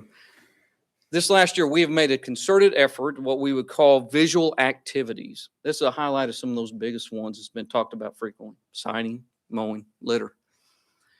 I can tell you that in this calendar year with this, we have been right at 40,000 hours more. No, let me rephrase it. 70,000 hours more than the 5-year average to these visual activities. At the same time, accomplishing what we plan to do and to manage our assets as best we possibly can. Thank you. Any questions? Yeah, Dan. Thank you, Mr. Chairman. I assume, I know that in the Kansas City area, getting ready for the World Cup, that we've been also trimming a lot of trees, a lot of brush, clearing it back, to where we need to be able to keep it up in good shape into the future. Would that fall under the mowing category? That's actually, we have a brush cutting. You have a separate category Yes, for that we that. track Okay. that. Well, you hear different, I hear a lot of people that like that. They've enjoyed that. They like seeing that trimmed out. I continue to hear that. I understand that some folks disagree with that. But like I say, I continue to hear just positives on that. And so I really appreciate the work we've done there. I think it does clean up the right of ways in our area much better, and we will present well. Thank you for when that the World Cup recognition. comes. Our Thank you. teammates have done a lot of work there. Yeah. Could we go back to slide 2025 accomplishments? Sure. There. I'm interested in the upper left, asphalt pavement repair, R312. This is for the year 2025, 667,000 tons, 439 hours, and 87.5 million. Did I hear you correctly say that was a record? Second most that we've placed in the past 10 years. Record most in the last 10 years? Yes, sir. And it's asphalt? Yes, sir. This is our asphalt. Some of these are, again, usually thin lifts, inch and a half. Could be short distances, quarter mile. Some could be a little longer. How we maintain our roadways. Yes, sir. We're really doing a lot where we're using asphalt. Our teammates do an amazing job and get a lot of work accomplished. Yes, sir. Ed, you want to say anything about that? Well, I think it's just important to note, we use our 5-year STIP process in conjunction with our maintenance team. And so we have a 5-year plan for our projects and a 3-year plan that Michael talked about for our operations team. And they work in conjunction. So the work that we're doing is not long line paving. We're doing the things where, 200 foot of the road gets wallowed out and we need to go in and patch that, or a curve gets kind of wallowed out as trucks That's go what this around. is. That's what this is. This Okay, is, good. this is what the MoDOT team does is more preservation of the investment we've made already through the program to extend its life as long as we can and to take care of those things that are kind of what I would call short, intermittent things that we can do to keep a road in shape longer. Yeah. So when you see the 1,000-foot patch because we got ruts in the pavement on a low volume or minor road, that's the stuff that our folks are doing. Yeah, so this is exclusive of repaving, Yeah. widening that a contractor. We're not equipped to do that. Yeah, that'd be a different question altogether. Okay. Yeah, Michael, thanks for the update. Brittany, thanks. One thing I want to just point out, this level of data management and data use for folks that aren't in this realm that do this type of operational work, this is the difference of playing checkers and chess. I mean, I'm just being serious. It's the difference of hitting with a sledgehammer or being surgical with a scalpel. When you can dive in this deep on the data, know exactly where you need to spend resources, put money in the ground to move the needle for the overall operation, makes a huge difference. So I appreciate the work that you put into this. This makes us better. This makes us surgical with the work that we're doing. So thank you. Thank you, sir. Mr. Chairman. Commissioner Baker. Just add a comment. Again, thanks Brittany and Michael for all of this. It just makes good sense to exercise good care and proper stewardship in taking care of our system. And candidly, we here, and many of you probably in the department, are occasionally approached by someone who has a concern, perhaps about a pothole or a sign being down. And those are the things that somehow rise to the top of the list and get our attention. But all the work that you do and the systems that you use to test, to schedule routine maintenance and upgrades, so we don't get to that other place. So there is not a sign fade. There is not a pothole that could be dangerous. That is the sophistication that you bring to this. And it's noted and appreciated. But we will continue to focus on all of this, getting ahead of it, staying ahead of it, but also being able to react when necessary on the fly for that user experience and for safety. Thank you. Very good. Thank you for your time and thanks for the important work you do. All right, I think this is our last scheduled item. Next is an agenda item that is non-action. Ashley Halford, Human Resources Director, will provide a board requested update on succession planning. Ashley? Good morning, Mr. Chairman and Commissioners and Director Hassinger. Thank you for this opportunity to talk to you about the progress that we've made with bringing employees into the organization, as well as discuss the trends that we're seeing with our employment and our plans going forward as we meet the needs of our customers. I'd also like to thank Kelly and quite frankly, a couple others this morning for queuing this topic up. There was a lot of buzzwords or themes that I heard this morning. Circle of influence carries over to our presentation today. I think something along the lines of you can reduce risk, but you can't eliminate risk. Those are all things that carry over into succession planning and being prepared for the future. First, we'll start with highlighting the fact that we've been able to make tremendous progress to attract and get talented individuals into the organization.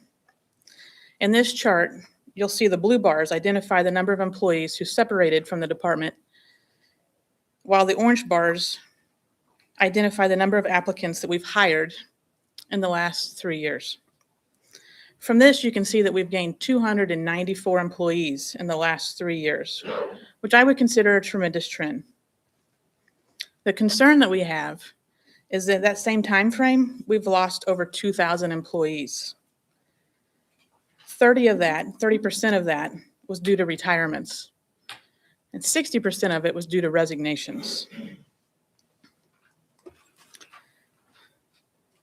While we talked already about turnover and separations, As Kelly pointed out earlier, our separation rate is right around 15%, which is up from 13.8% in the year before. 15% would generally be considered high for an industry of ours in state government. Generally speaking, we would like to see that more around 10%. With that being said, we need to find ways to slow the separation rate. In order to slow that rate, we should first focus on what I consider the 3 R's of employment, and that's respect, recognition, and reward. This will start with evaluating the culture of the organization. We want to be an employer of choice. We want an environment that is welcoming and safe and inclusive. We want employees who model the MoDOT values and preferred employee qualities.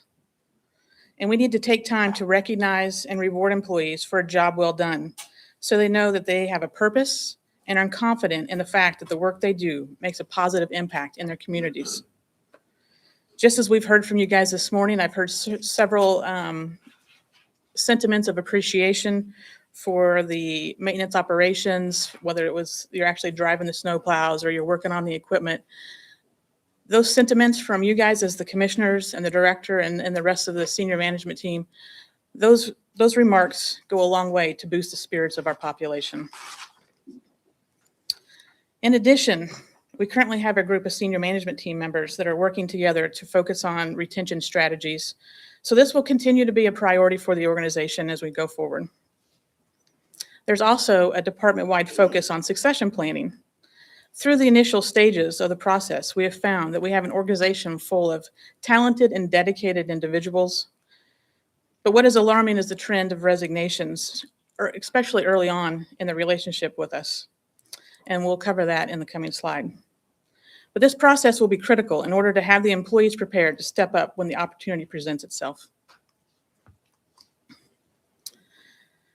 As I mentioned on the previous slide, we need to slow the separation rate, and more specifically, the resignation rate. Here we see in the blue bar graph, this slide reflects the number of employees who resigned with less than 1 year's service with the department. And the orange graph reflects those that have left with between 1 and 5 years of service with the department. Here we see 87.6% of employees have resigned with less than 5 years of employment.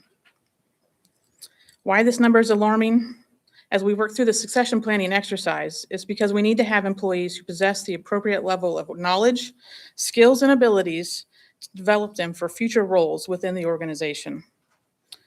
As we bring new team members on board, we're investing a significant amount of time and resources into their training and development.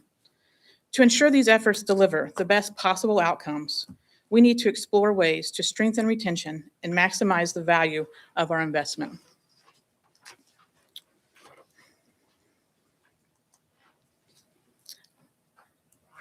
The other segment of our population is retirements.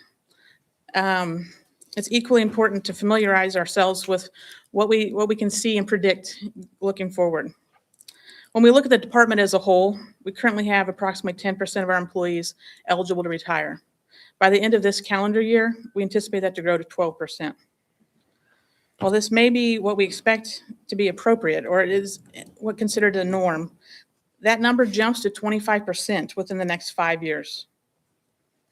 Over the past 3 years, we've had approximately 30% of those eligible to retire actually do. And that has been proven as a pretty steadfast and predictable measure that we have that we can look back and rely on. Then we just break it down into different segments or populations of our organization. First, we look at the senior management team. And here we see 43% of our senior management team is currently eligible to retire. By the end of 2031, that number would jump to 70%. And if we shift our focus to the assistant directors, currently have 21% eligible to retire. And in 5 years, that jumps to 60%.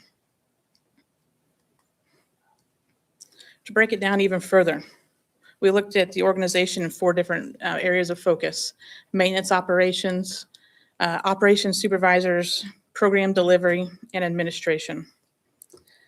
Maintenance, actually, we've seen a potential separation rate or retirement rate of around 17%. I feel like it's pretty healthy and stable. But in the other areas, we're hovering between 27 and 29% of those eligible to retire. Again, these are just factors that we need to know and keep in mindful as we go forward with our succession planning process. Another key element that we need to be mindful of is the total years of service with the department. This graph illustrates the number of years all of our employees have. You'll see here, 48.7% of our population has 5 years or less with the department. Our goal is to build a workforce that's highly proficient, who are fully competent in their roles and capable of training others. Ideally, we would expect this level of expertise to come from those within that 6 to 15 years of service. While we're focusing on preparing employees, that creates a training ratio of 2 to 1 to try to get those employees up and ready to go. But at the same time, we're trying to prepare that same population for their own future development. The significant decline in employees between 6 and 15 years of service has created opportunities to advance newer employees into higher levels and roles of responsibility. While this accelerates their development, it also increases the need for additional oversight and support. Now that we know what the pulse of the organization is, let's move into succession planning. We can better prepare as we move forward, and succession planning is the process of identifying critical positions or functions within the organization and developing individuals to assume those roles and responsibilities. Done correctly, succession planning ensures a pipeline of talent to deliver agency strategies and goals. It also safeguards against the loss of critical institutional knowledge. It's important to note that succession planning is not a guarantee of promotion or advancement, nor is it a replacement for the competitive hiring process. Analyzing our workforce trends is important as we move forward so that we can identify those future leaders and have critical positions filled. Next, we'll move into what the program looks like in the next phases. Step 1, we're going to identify critical success factors. We're looking for those experiences and competencies and knowledge and skills that contribute to success. We've done that, and that process, step 1, is considered complete at this point. Step 2 is the assessment of leadership potential. Here we identify and assess employees using the evaluation tool, which I'll cover in the next slide. Step 2 is considered to be complete at this point in time. Step 3 is identify critical positions, where we're looking to identify those that are at most need succession planning. Here we're going to focus more on the position and not necessarily the person. And we're in process with that step 3 right now. Moving on to step 4, where we're going to develop leaders. This will be wrapped up into step 3 in that next phase, in which we're going to strategically develop people with succession needs in mind. Here we're going to develop individual development plans and create ways for them to minimize any sort of training or technical gaps that they may have so they're ready for their next opportunity. And then step 5 is to measure, monitor, and evaluate. We will ensure that this becomes part of the individual performance development process, and it will become part of our routine, regular activities at the department with our normal business doings. So the evaluation tool that we use, we actually customize an evaluation tool to meet the needs specific to MoDOT. First, we ask supervisors, we've asked supervisors to evaluate their staff. Are they ready? Are they willing? This could be now, or this could be in the future. We identified if employees possess the credentials that they need for the next level of promotion for them.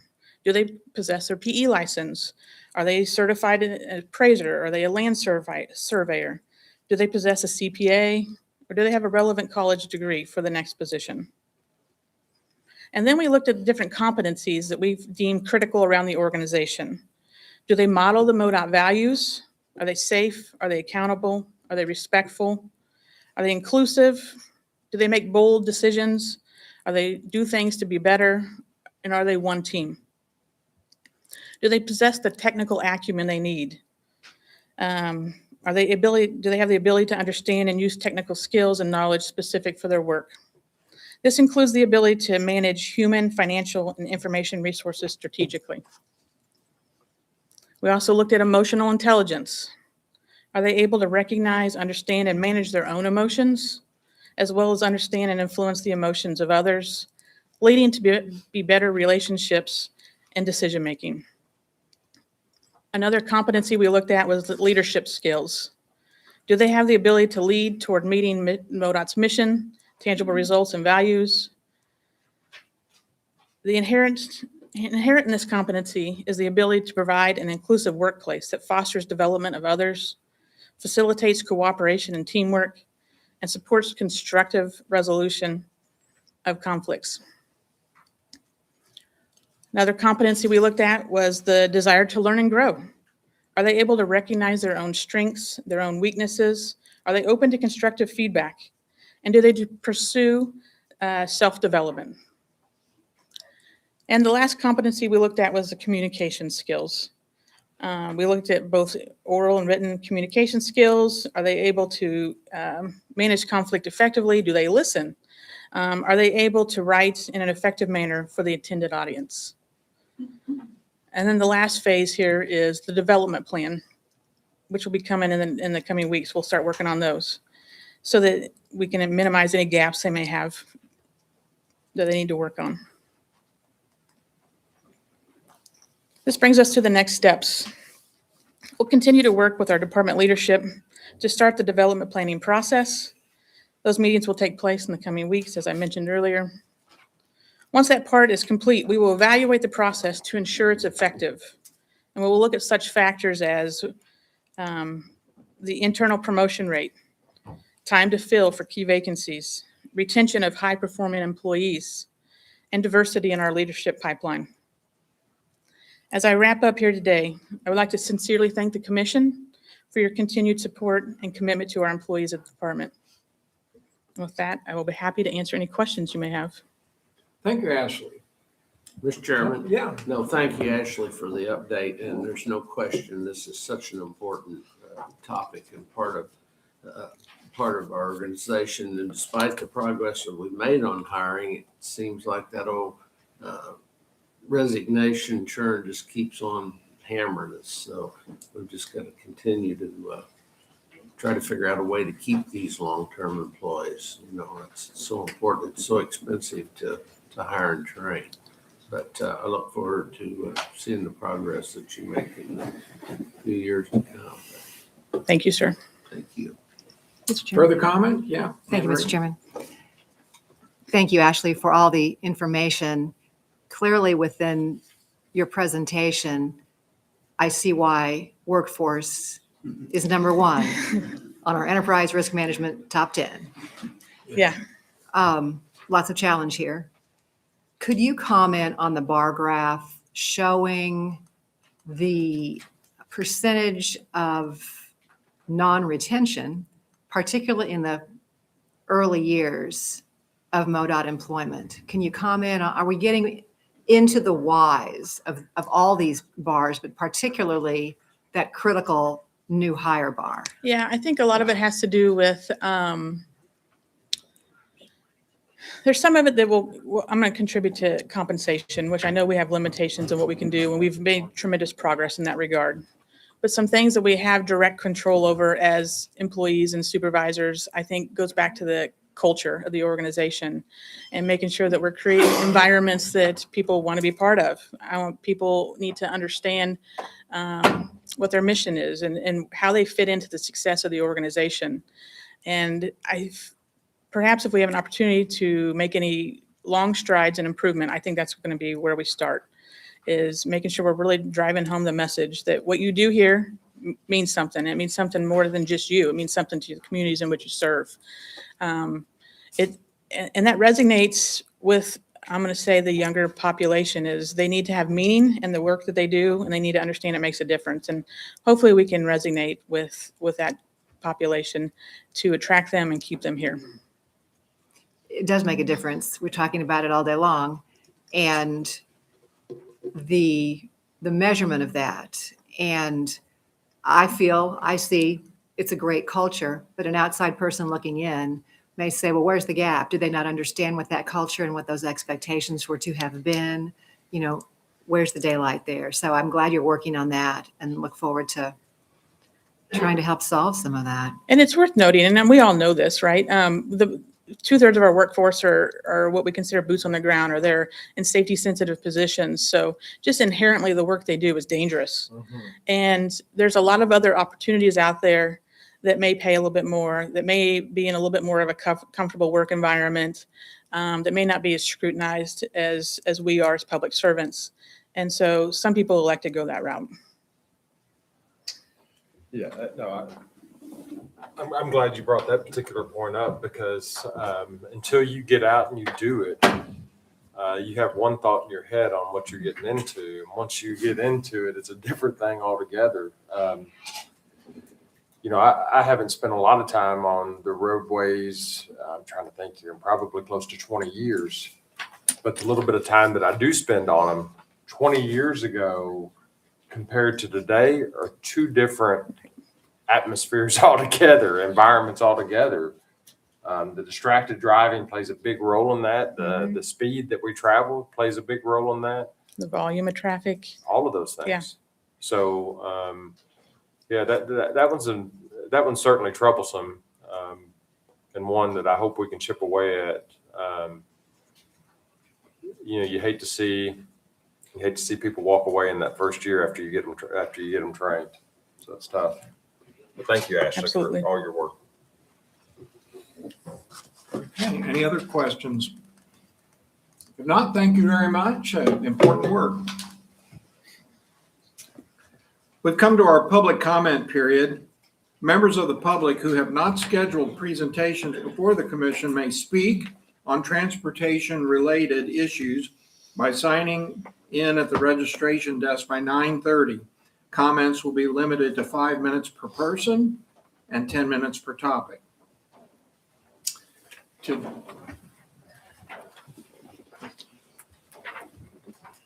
Okay, today we have 3 for public comment. We will recognize first our senior public commenter, Arnie Dienoff.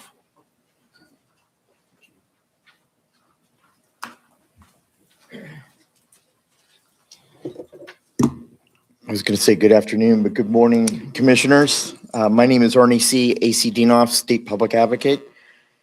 As I tell you at just about every meeting, and hopefully we can move to some formality this fiscal year, transparency, transparency, transparency.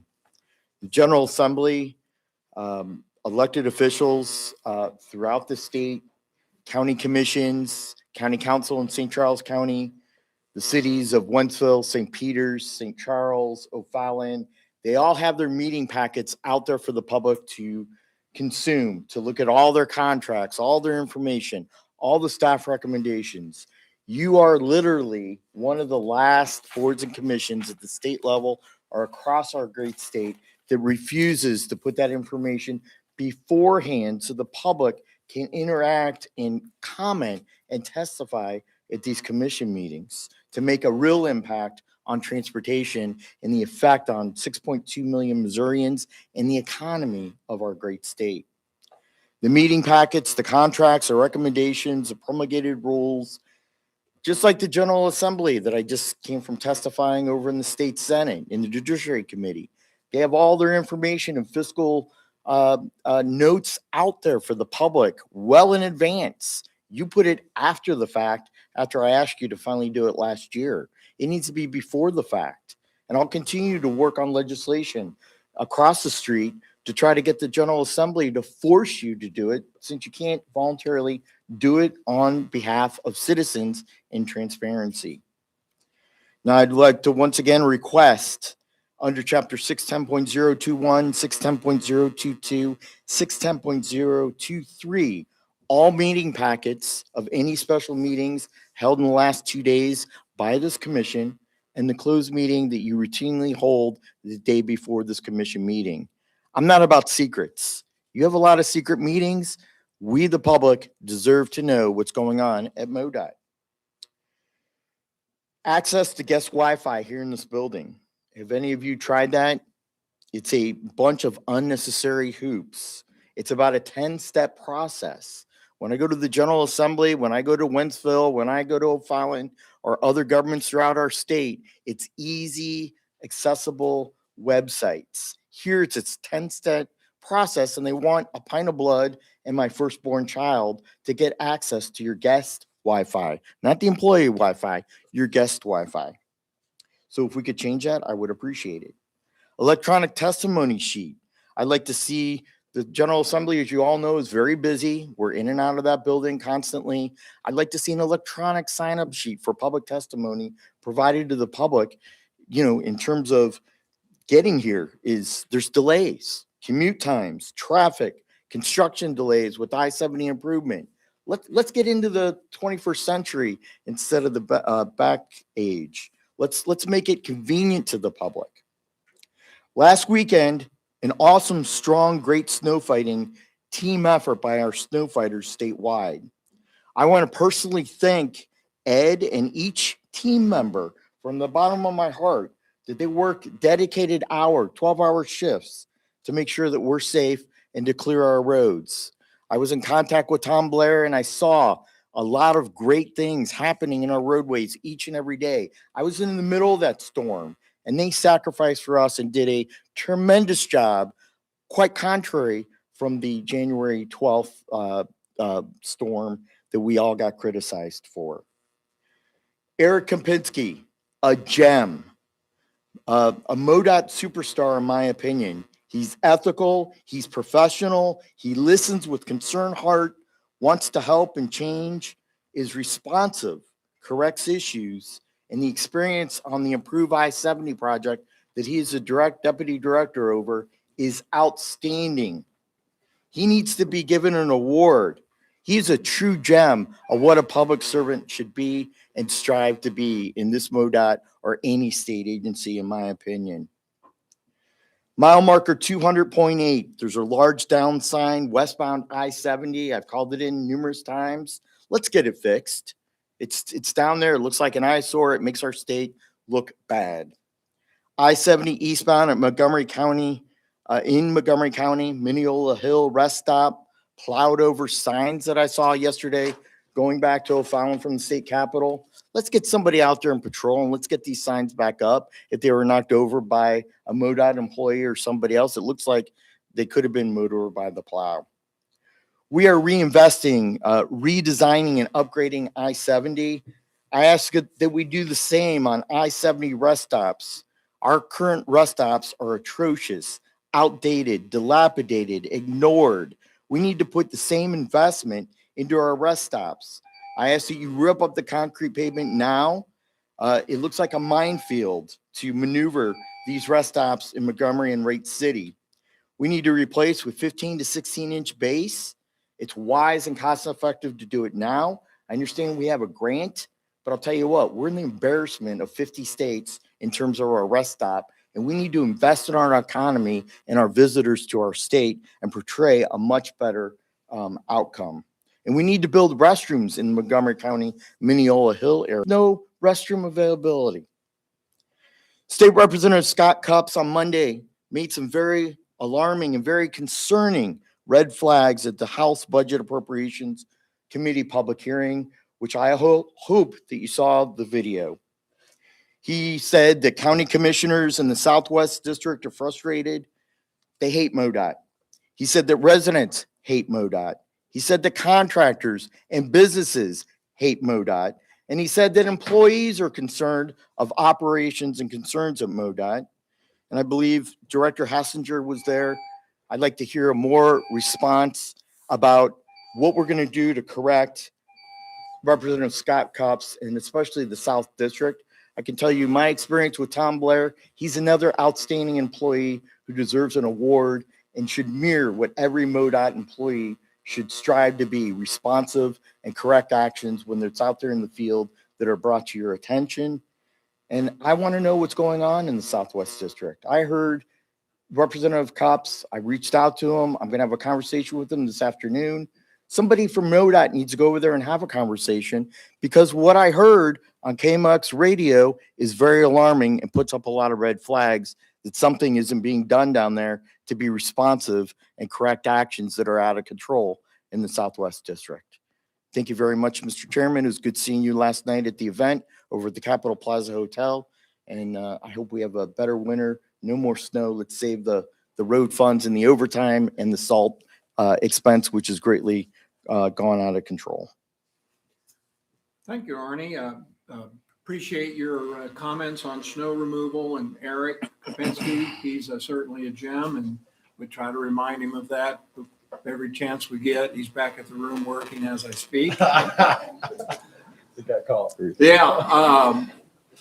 I was at the budget hearing, and I did listen to Representative Cups, and I can assure you that the director has accepted his invitation to go down and visit personally to Berry County and witness the things that he brought to our attention. So you can rest assured that we took that seriously.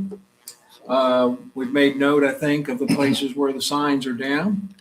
I want you to know, after every one of these meetings, I go back and tell the commission secretary to make sure and provide you information compliant with the law, and that's your right. We have trouble getting information to you. So sometimes your emails don't work. Sometimes your phone doesn't take messages, and it's hard to get the information to you when we can't get through to you.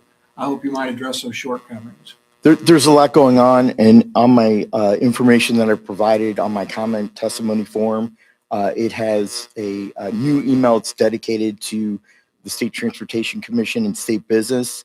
And of course, my cell phone is always open to you and the commissioners. It's 314-440-9000. I'm available via text. I'm available. I'm a busy person. I mean, you all know how the state legislature works. I've got other meetings back home in St. Charles County, the county and other municipalities that I believe strongly about and advocate for good government. And so if you reach out to me, I'll be more than happy to try to work over those issues. The commission secretary, if she was able to get that information last month, Right. she indicated she had difficulty getting through to you. If Right. you've provided updated information, we'll make Right. sure that happens. Right. Thanks for your testimony. Thank you. I appreciate it. Okay. Our next public testimony will come from Alderman Robert Hussey, Alderman, City of Wentzville. Alderman Hussey, thank you for being with us today. Thank you for having me. My name is Robert Hussey. I'm an alderman for the city of Wentzville. And first, I'd like to say thank you for what you guys do. I've been on that board for 12 years, and sometimes it's a thankless job. So we appreciate your time. Also, Ed Hassinger, Tony Blair, Andy Turk, they're just a phenomenal team that you guys got, and just want to let you guys know that. And also on the snowstorm, I was actually in Kansas City at the time that was coming through, and I get a phone call from my son in the middle of the night saying the baby's on the way. So like any good father, what do? I get in my car and just travel right through that thing all the way back to St. Louis. And I want to tell you that the workers did a phenomenal job, because I was thinking it was going to be a nightmare. So thank you for the workers for that. Last time I was here, it was a number of years ago when this I-70 project first kind of started getting talked about, and I noticed a problem at the time, and the problem was that the 61, 64, 40 interchange at 70 wasn't going to be included. And I drive that every day, and obviously it has been included. So I'd like to think that I somehow made a difference in that matter. Maybe I did, maybe I didn't. But at the end of the day, I'm kind of seeing another problem at the time. Currently in Wentzville, we have a number of concrete barriers that separates the outer road from the interstate, because they are really close. Now, with the highway now widening, there's other areas that are even closer. And because of that, right now there's some metal guardrails up there. We had a incident where a semi just blew right through those, came into the outer road.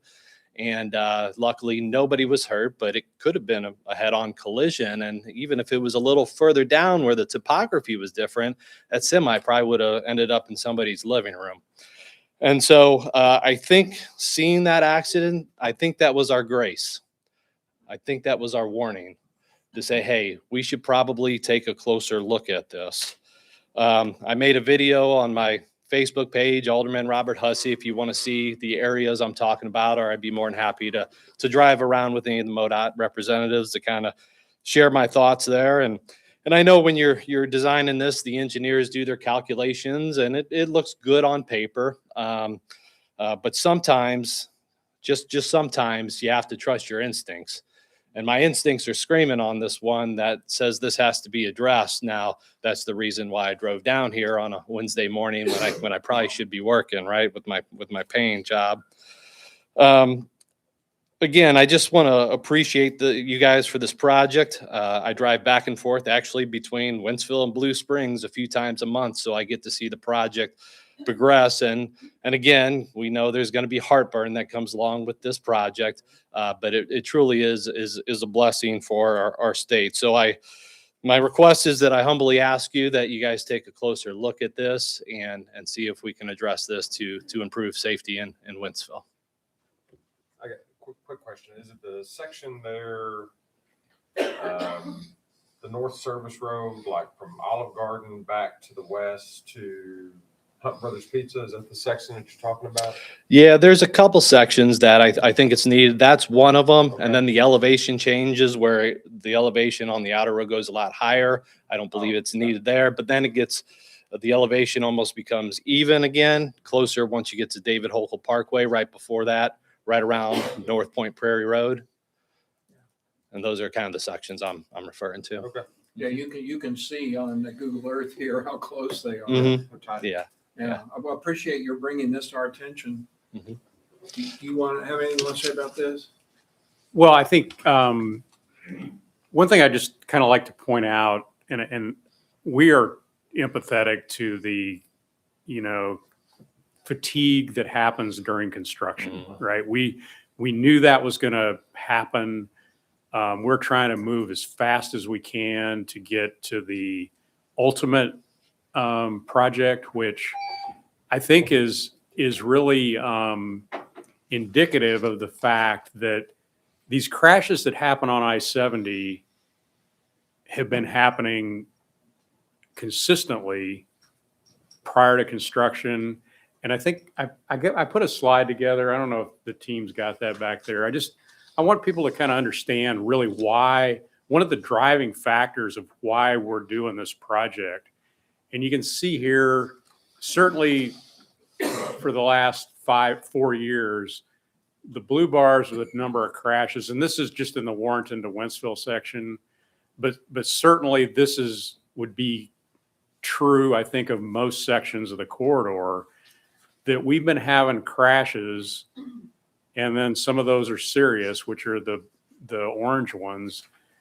And certainly you can see that when construction started, that trend has continued. But one of the things that I think is ultimately important about this project is to improve the reliability and safety of the corridor. The things we're doing are going to bring those down across the board, right? So that we don't have these delays and we don't have tractor trailers plowing through guardrail.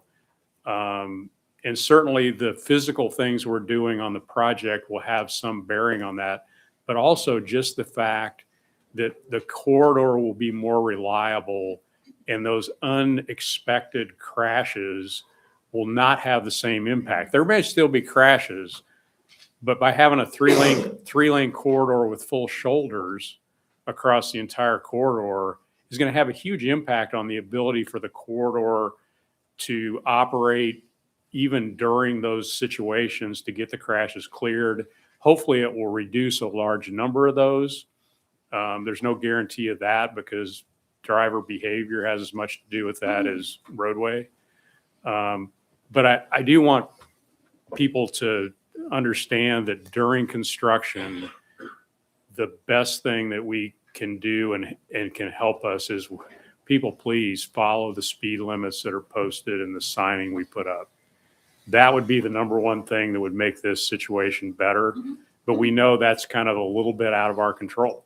So I appreciate the feedback. Mhm. I know Eric is back there and his team is back there in the back.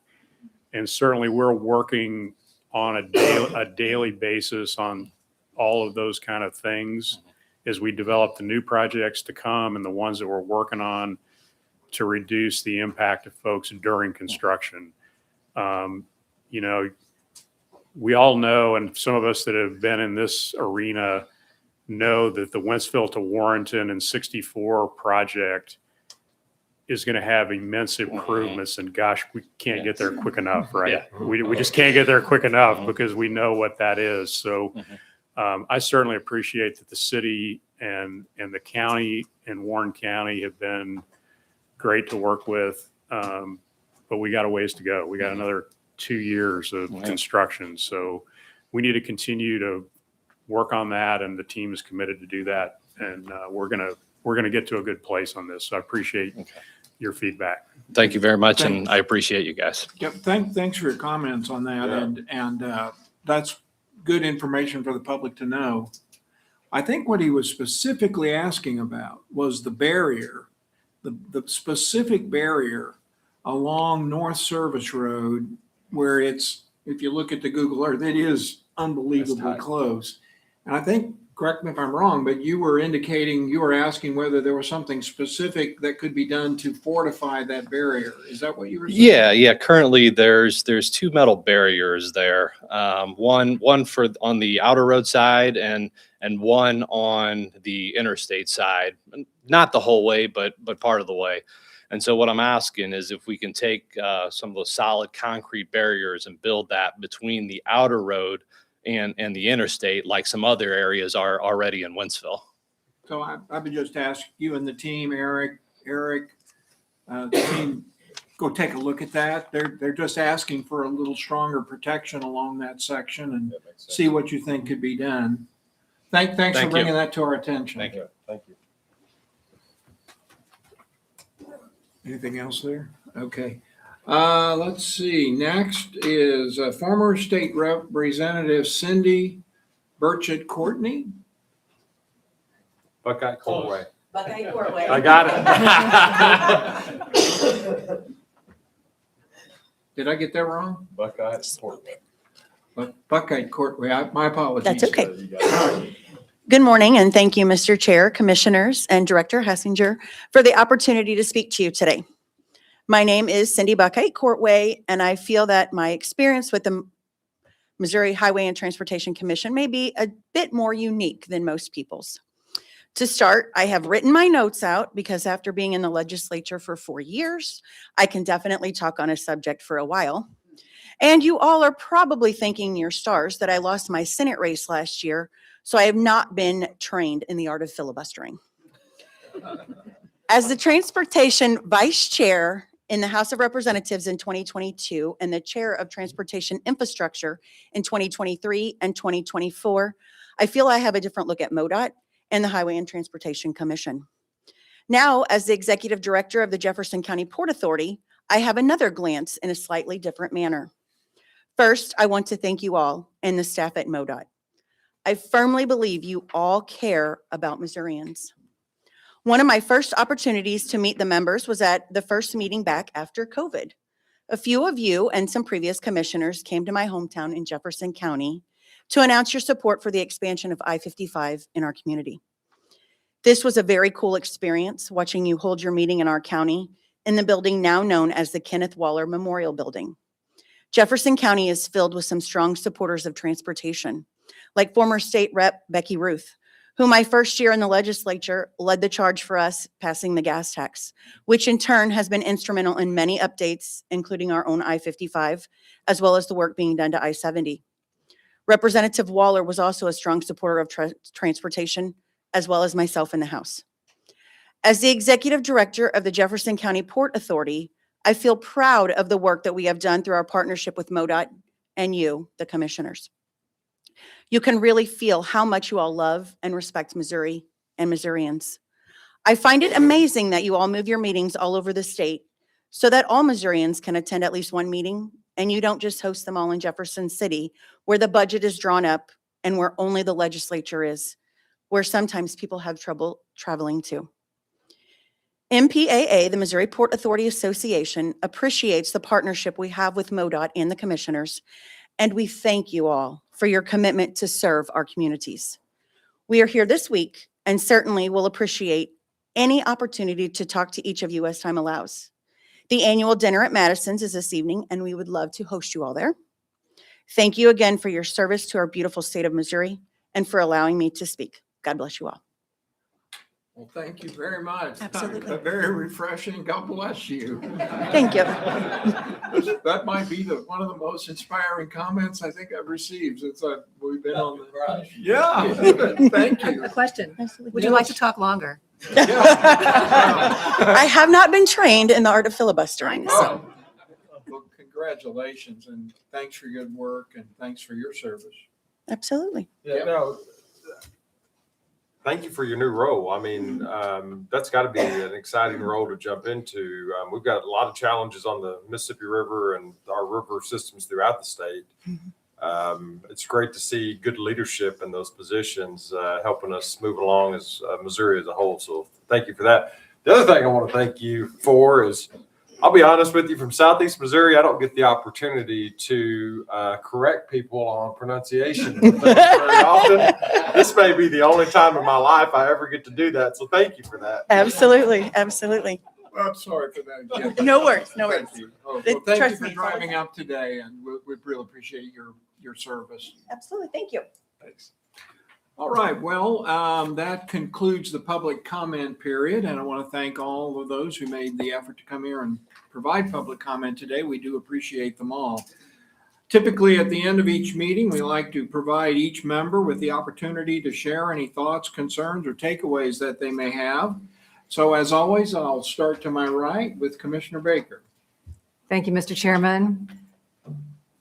Excellent meeting today. Heard it from lots of different corners of the organization. And I'm reminded that it all does kind of connect when you step back and look at that. So thanks to everyone who's contributed to that today. Thanks for our guest speakers for being here and sharing.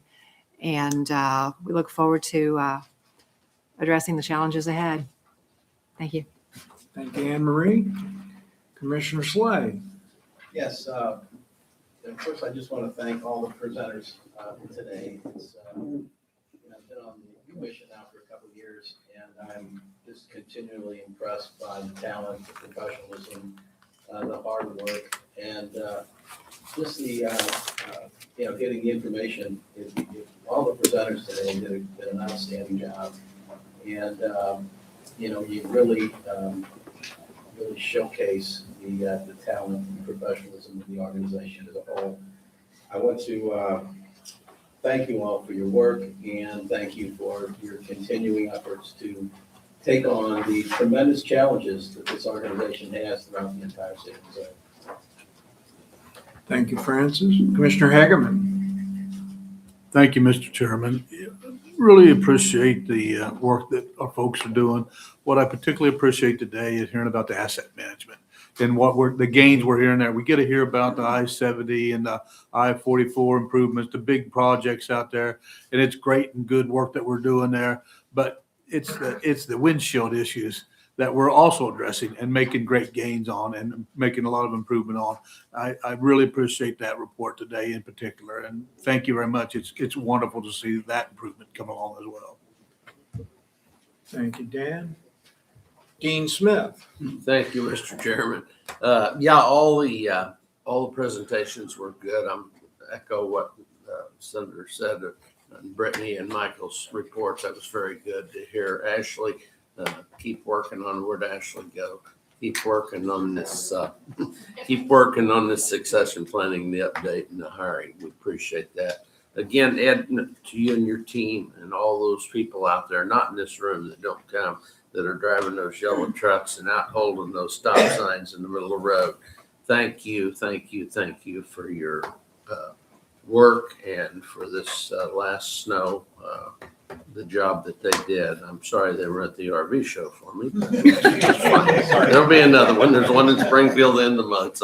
But anyway, thank you, everybody. Thanks for attending.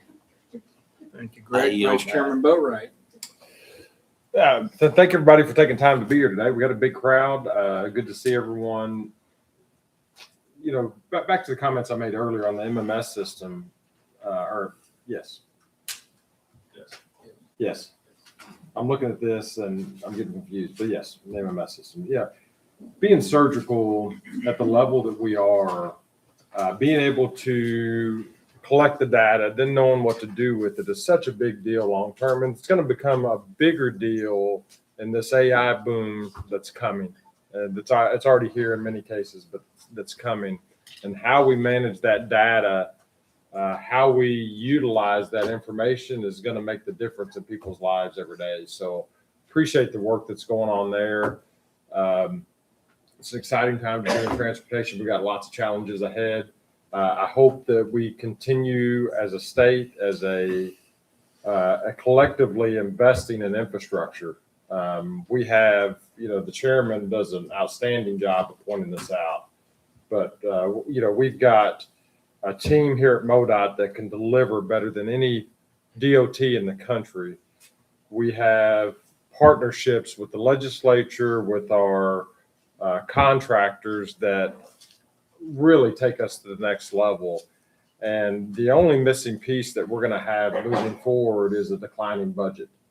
And hopefully we find a way that's outside the box, that's maybe a new way of thinking to where we continue this momentum forward and really invest in our infrastructure throughout the state. It doesn't matter what type of infrastructure that we're talking about, transportation related, but that we continue investing into our future generations and our future of the state. So with that, Mr. Chairman, I'll pass it back to you. Appreciate all you do. Oh, well, thank you. Thanks to everybody who joined us today. I'm not going to belabor it. For me, the biggest takeaway from today is we're in the midst now of the legislative session. And as was pointed out in our discussion of enterprise risk management, there are many ongoing integral risks that we manage, but I am very concerned about a very long-term risk. And that long-term risk is anything that could erode our three primary sources of revenue here: the refundable user fee fuel tax, the registration fee, and the sales tax on automobiles, which we get a significant portion of. We are coming off of a historic high in terms of funding, over $13 billion in the STIP right now. We probably have seen the highest that's going to be, and from here it goes down. And I'm very concerned about preserving as best we can the capacity of our contractor community. They invested a lot of money in equipment and people. We are aware of that. I'm very aware of the eroding effect of inflation on those revenue streams. And as always, I'm on guard and very careful about anything that could erode our revenue streams that might come before the General Assembly this year. We're going to be on top of that, watching that closely, because we know in the years ahead, there just simply won't be the general revenue that we've had in the past. So with those risks in mind, we look forward to having a discussion about what we might do about that in the future. Nothing on that today, but we know what the problem is, and now we're going to start looking for some solutions. With that, let me echo all the congratulations to the team for the snow removal. Tremendous job, statewide effort. It's the big one we had all worried about, and we were ready for the day. Thanks to everyone who did that. Before we adjourn, I want to note that our next meeting will be scheduled for March 8th. Sorry, March 8th here in Jefferson City. And same bat time, same bat place. March 4th. Okay. I think I might have gotten that wrong. Right. I'm sorry. With that, do we have a Mr. Chairman, could I make a request to the commission before you adjourn? Before everybody breaks up, I noticed that there's some people in the audience that are wearing Capitol vests and Burns and Mac shirts. And since we awarded a $100 million plus contract, Yes. I think the commission would like to get a picture with the I-70 group and your group, if we could do that before everybody gets out the door. Yeah, let's do it. But we can You're gonna go ahead and, okay. So with that, thanks to everybody, and I'll accept a motion and second to adjourn. So moved. Second. Been moved and seconded, all in favor, aye? Aye. Any opposed, the ayes have it, we're adjourned. Thank you very much. We appreciate it. Good job, security. Yeah.